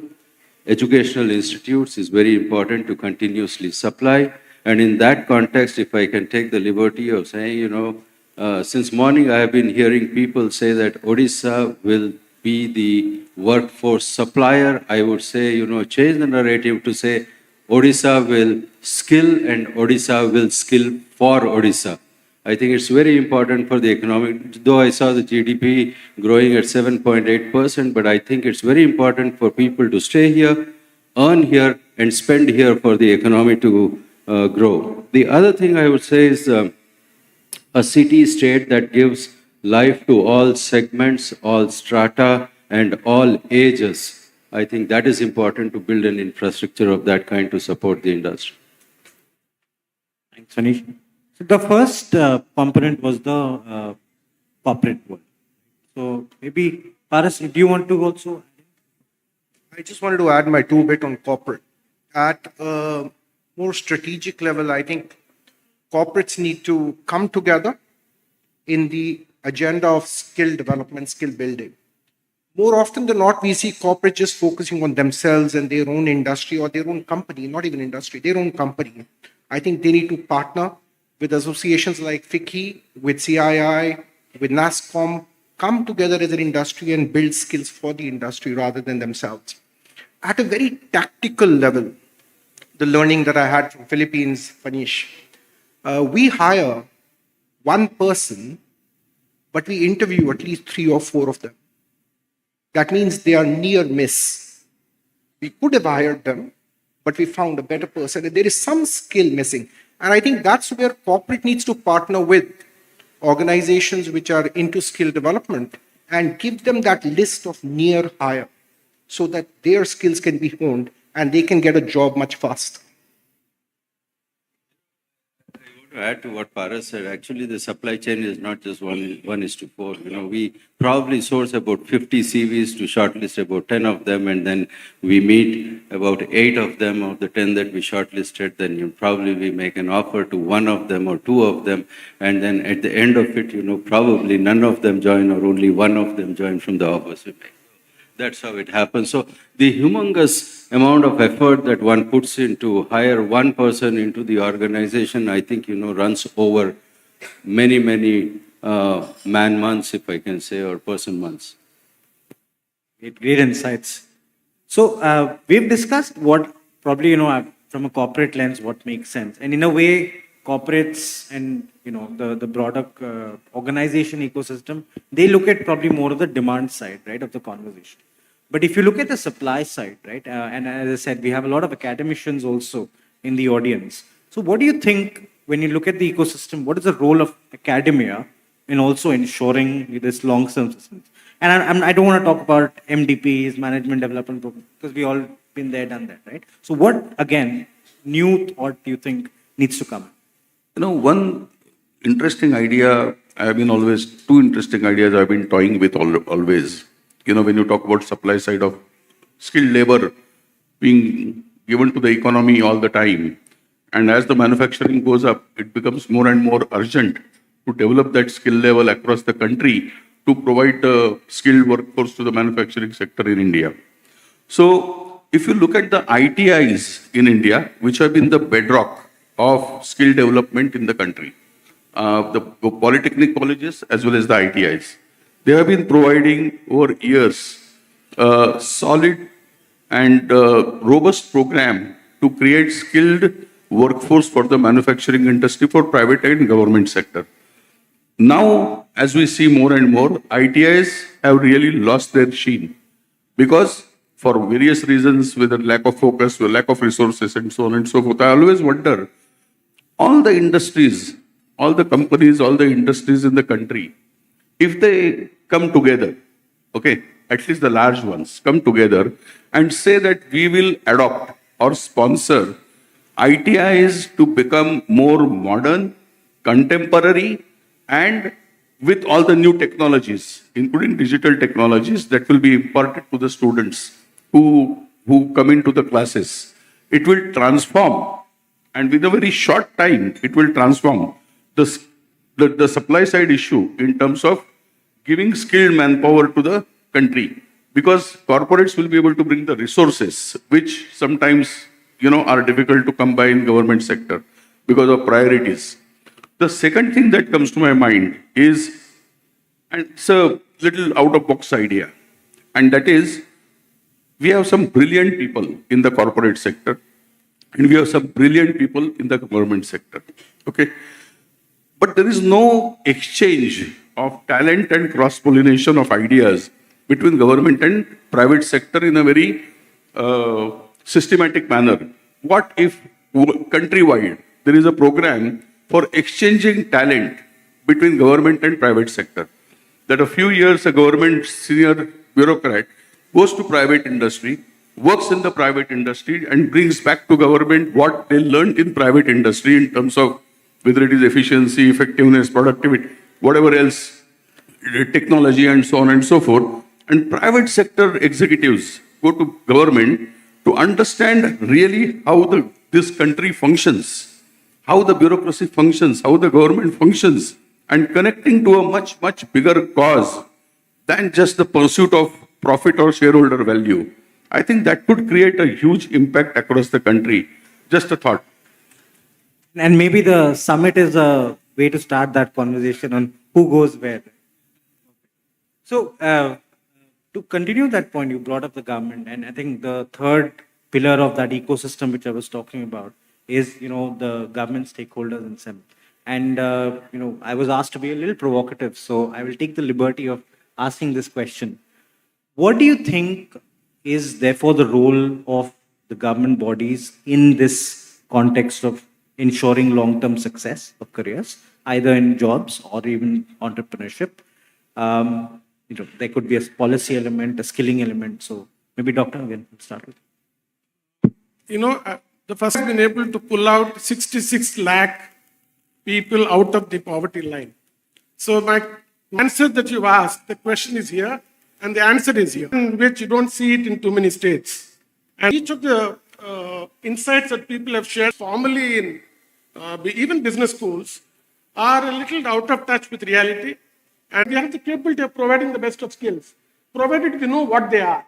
I think that's where the combination of the academia at one end, industry at the other, and the entire skill development program, if they come together, I think you unlock value.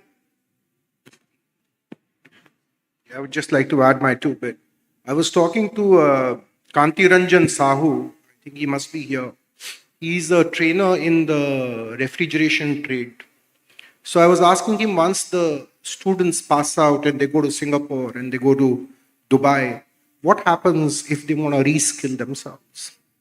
He said they have advanced programs. So kudos to the Government of Odisha and Odisha Skill Development Authority for having the vision to have advanced programs. Because sometimes government thinks job has been given and the work is done. My humble request here will be, how the government can stay ahead of the curve. You see, Nikhil, academia rolls up to the government, right? You look at the employment, the industry has connections with the government. Right? So government has to be far more agile ahead of the curve in order to ensure they are not prisoners of the syllabus. And the syllabus needs to change every 6 months in today's time and age. So that's my only request. My parents were professors, and I still remember from Himachal University, the syllabus is never changed. Never changed. It took 20 years, 30 years, went to the council, and therefore the change in syllabus happened. But I think we need to change every year, and that is significantly important and a role the government must play. What do you think needs to fundamentally just change, right? When you look at media, when you look at manufacturing, when you look at IT, ITS, and Doctor, you can represent all the different companies the Tata Group is in. So what do you think fundamentally has to change in, let's say, syllabus, let's say what we are training? Because the half-life of a skill also is ridiculously low these days, right? So even if you train someone on something right now, in 10 years, that might be extinct. But at least the current situation, 2024, with Gen AI coming, what do you think is fundamental? And maybe for this one, we'll do a round robin, starting with you. I really don't know. It's a difficult one to address because I'm still thinking about the government sector's role and what government sector can do, because there are so many ideas that I'm bubbling with. So one thought that comes to my mind is, and we hear this word all the time, which is ease of doing business, right? I believe that money and talent flows where the opportunities exist. It's a natural phenomena across the world. Talent goes abroad, we say brain drain, because there are opportunities, that's where talent goes. Money is coming into India because there are opportunities for others to make money in India. So they are bringing in capital in India. So capital and talent flows where the opportunities. Can government sector in states create those opportunities? Can they become magnet to bring talent into the country, into their states, so that they can come and stay, stay here and make their career, make their life here, Now, that is something very critical in terms of imbibing the business mindset or a business-like approach or attitude, so that there is ease of doing business and companies then, they flow towards that particular state or that particular region and say that, fantastic, this is great. This is where we want to do business, and then the talent follows. So that is something I would definitely recommend could be done. I'll take it, share my point. Thank you very much. You see, I'm on the board of Media and Entertainment Skills Council, and we keep discussing, quarterly meetings keep happening. My request here would be the fact that everybody has a smartphone in this room, which 5 years ago was not there. Everybody has access to data thanks to the tariff policies that we have. Today, there's a real opportunity for all the trainers who are sitting here to not just focus on skilled in Odisha, but skilled by Odisha. You can reach out to the world, you can reach out to all the states with your content. That's using information technology, using various YouTube channels, using various platforms where it's skilled by Odisha becomes a real tagline. And pan-India, all the states benefit from the amazing work that all of you are doing. That's what I would say as an angle to what can be done in the media and entertainment sector. So I represent the IT services industry, right? And for us, you would know, Nikhil, what is more important is for employees to become more productive at the earliest. Today, on an average, we spend about 120, 180 days of training. And that money spent has to become less so that we are more billable, more productive, and we earn more revenues quicker. Now, the same program, which I do for our freshers, our campus hires in India, I do the same thing in UK. I do the same thing in US. The UK government funds the entire 120, 180 days of training. And and the reason why they do it is they encourage us to go and hire more freshers from the government colleges and make them deployable, make them employable at the soonest. So my request to the government teams over here would be, why not think on similar lines in India as well?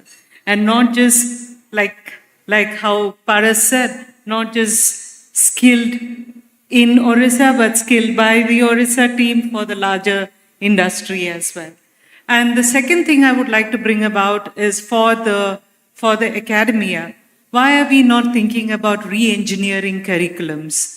Today we are making our students learn what is relevant to get their foot inside the industry. But for sustainability in the industry, it is far more than the skills that they have learned from the colleges. It is about the ability to learn, unlearn, relearn, that many of them lack. The ability to communicate well, that they can progress into successful leaders or entrepreneurs. That is something that they lack. Can we look at wholesome development of our students rather than just looking at skills and becoming like factories in engineering or any other professional courses or management studies? I think well said, Beena. Just, when if I have to look at the skill world and look at what industry requires, I think there are three elements that need to come together, Nikhil. And skills alone are not sufficient. We are talking about moving from employability to employment. There are both tangible and intangible factors. The first one is in terms of being able to create a character of an individual in terms of what he can achieve, what he will do, what is purpose, what is self-belief, values, all of that. And the other aspect is in terms of a culture, because you're talking about compatibility with an enterprise. And each company has its own culture, each individual brings his own culture. And the third aspect is one of competence. When you're talking about competence, you have a whole series of them. You have behavioral competencies, you have technical competencies, sectoral competencies, and there are some which are universal competencies.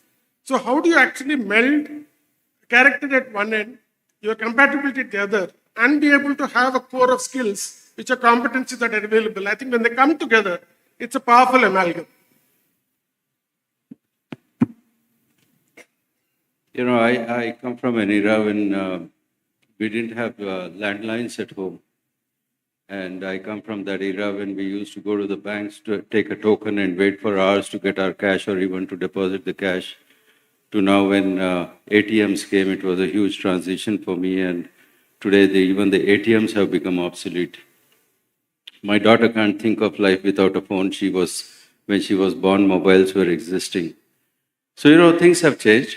And I believe that, from the data that Government of India gives and Government of Odisha gave this morning, there's been a huge progress that everything that government could do has done, I guess.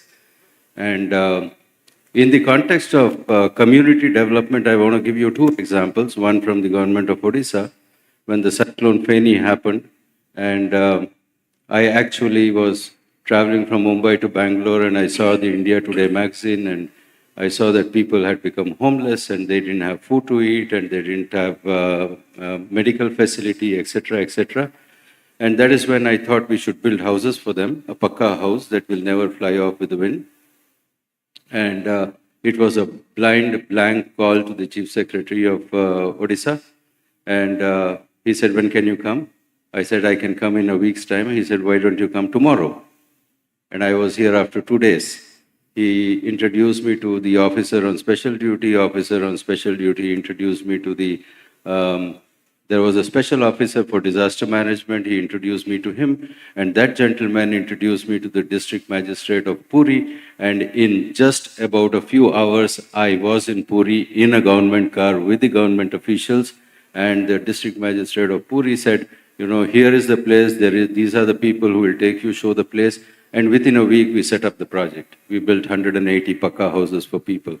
And they don't leave that place anymore, irrespective of how rigorous or how bad the cyclone may be. So I guess, government was that fast and that quick in helping us.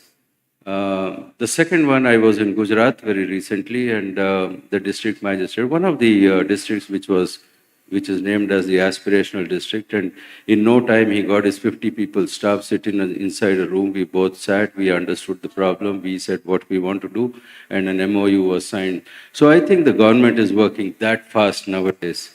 And therefore, I would have preferred a government official sitting here to say, please tell us what can you do for us, than we saying what the government can do for us. So that buzzer is getting to me. So I think we'll close the conversation, but I'll probably just summarize as to the best of my ability. I think the question was quite broad, right, to start with. But I think the answers become quite clear. And while I spoke about the 3 pillars of the ecosystem, I think it's those interlinkages between the pillars that's the solution, right? And that's what I've kind of taken away, which is how does everyone talk to each other? So I don't think it's about what happens on stage, right? It's what happens for the next 2 days off stage, between all the breaks that we have in the evening. I think that's probably the most important thing to do. And that's what I would urge you to do. And I think I'll close the conversation. Thank you again for all the ideas. I've listed down all the ideas, so I have some good food for thought. I'll just close with one small fun fact. There is someone on the stage who actually I started my career with. So I just thought I'll thank him personally. So NS, I'm calling him NS. It's very difficult to call him Dr. Raja or NS, anything, because it's always been boss. So he's the one who hired me from campus. So I just thought I'll pay a little bit of homage to him on stage as well. It's been amazing to know him for so many years. And thank you again so much. Wordsworth said, child is the father of man. It is your generation. The best of me is behind. So with that, I'll close. A lot of ideas that you heard, ideas that you probably heard today on stage. And if you have ideas of your own, please do put it in. We're going to, of course, collate all of that and report that out. So thank you again. I want to thank everyone for your time. Great ideas, great conversation.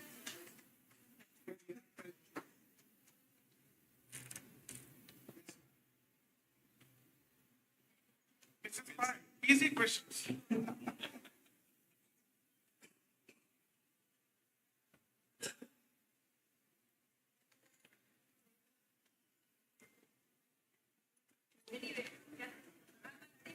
Yes,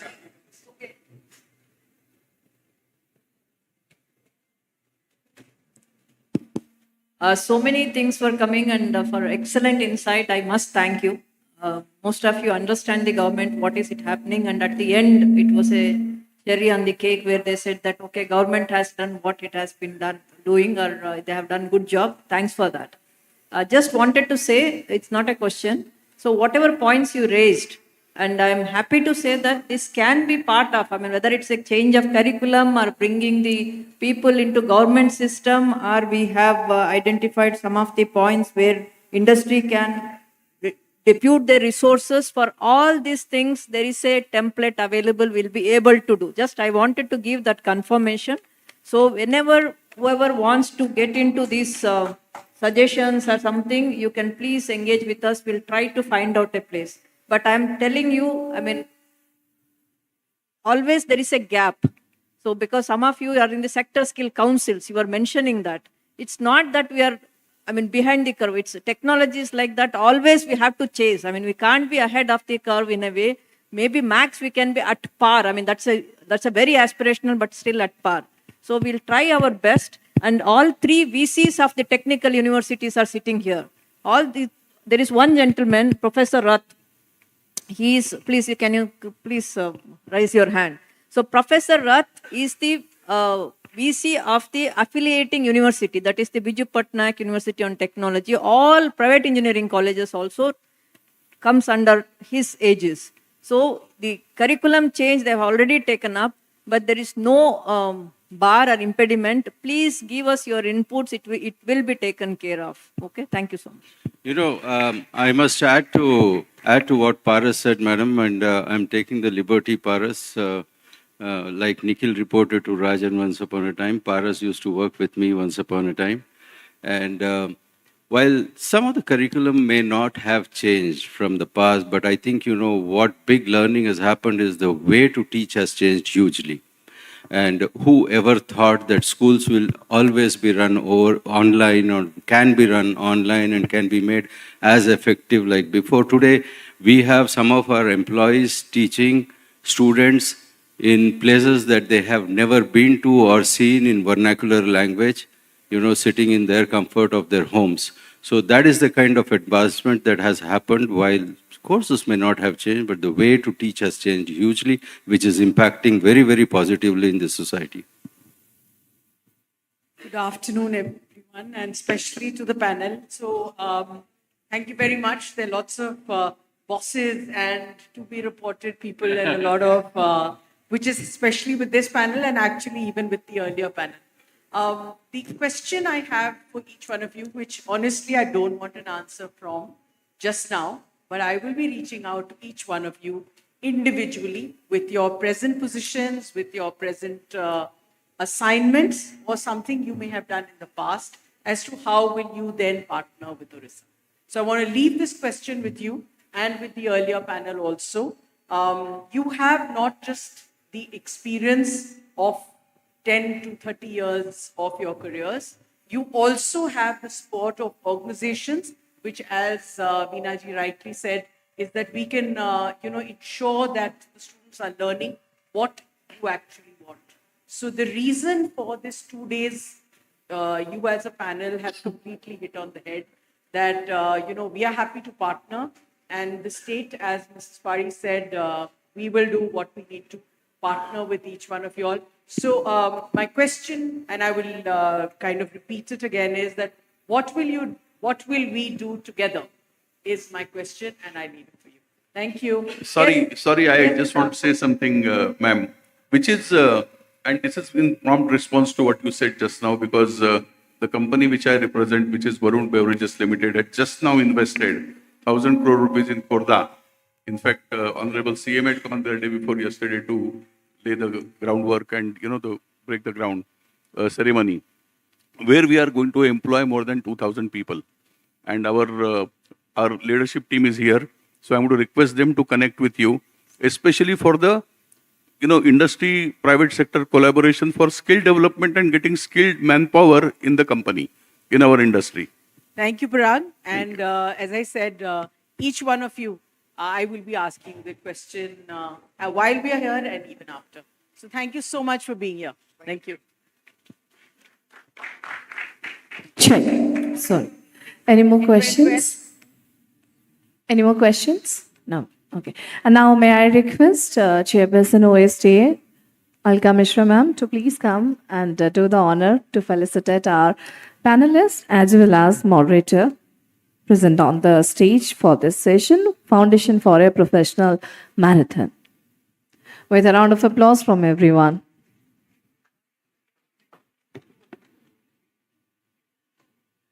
I request media to give a passage. Thank you.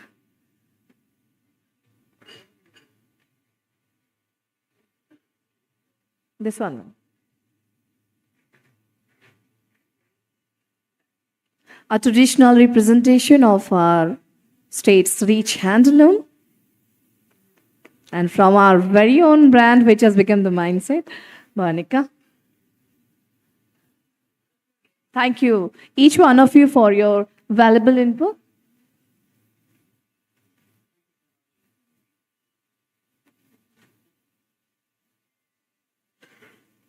Thank you, Nikhil, for conducting the session, moderating the session in the most effective way. Time for a group photograph before you do depart, ma'am. Thank you, audience, for your support, your patience, and your cooperation.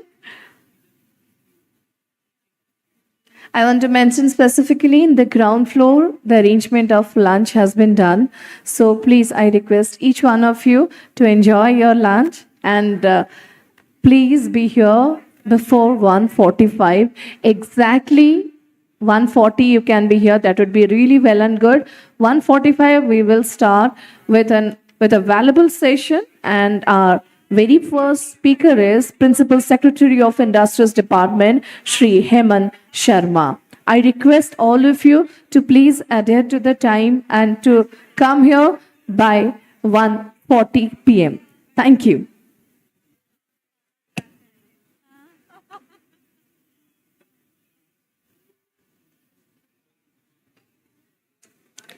And yes, one more important piece of information. This entire global summit will not witness only informative sessions. Rather, we have some entertaining, engaging cultural program in the evening hours. So I request all of you to please assemble at Vatika, Mayfair's Vatika. We have some amazing performers from our state, but spreading the glory in entire globe through their art. Thank you so much.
ବୈଷୟିକ ଶିକ୍ଷା ଓ ଦକ୍ଷତା ବିକାଶ ବିଭାଗର ନିରନ୍ତର ଚେଷ୍ଟା ସମୁଦାୟ ଭାସ୍କରଟି ସରକାରୀ IT ସାରା ରାଜ୍ୟରେ ଆଗାମୀ ପିଢ଼ିକୁ କୁଶଳୀ କରୁଛି। ମୋର କେତେଟା ପାଠ ପଢ଼ିବାର ସ୍ୱପ୍ନ ପୂରଣ ହୋଇଯାଇଛି। ନିଯୁକ୍ତି କ୍ଷେତ୍ରକୁ ଧ୍ୟାନରେ ରଖି ଆଇଟିଆଇ ଭବିଷ୍ୟତ ଗଠନ କରିବାକୁ ଇଚ୍ଛୁକ ଛାତ୍ରଛାତ୍ରୀଙ୍କ ସମୁଦାୟ 26ଟି ବିଭାଗ ରହିଛି। ରାଜ୍ୟ ସରକାରଙ୍କ ଦ୍ୱାରା ଶିକ୍ଷାରେ ସମାନତା ଦୃଷ୍ଟିରୁ ବିଭିନ୍ନ ମେଧାବୃତ୍ତିର ବ୍ୟବସ୍ଥା କରାଯାଇଛି। ଏଥିସହ ଶିକ୍ଷାର ମାନକୁ ଦ୍ୱିଗୁଣିତ କରି ମଡର୍ଣ୍ଣ ଡିଜିଟାଲ ପ୍ଲାଟଫର୍ମ, ଉନ୍ନତ ପାଠ୍ୟକ୍ରମ, ଅଭିଜ୍ଞ ଅଧ୍ୟାପକଙ୍କ ଦ୍ୱାରା ଶିକ୍ଷାଦାନ, ଡିଜିଟାଲ ଲାଇବ୍ରେରୀ, ଶିକ୍ଷା ଅନୁକୂଳ କ୍ୟାମ୍ପସର ବ୍ୟବସ୍ଥା ମଧ୍ୟ କରାଯାଇଛି।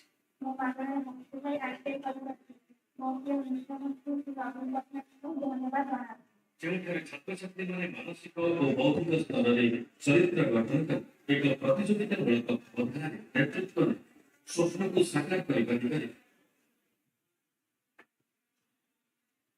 I'll request all the dignitaries to go for lunch because we have only 1 hour break. And I'll request all the licensing officers of the speakers, licensing officers for the panelists, please take them to the 3rd floor because they have to quickly finish their lunch and come back. All the panelists, speakers, please go to the 3rd floor in the 1st floor.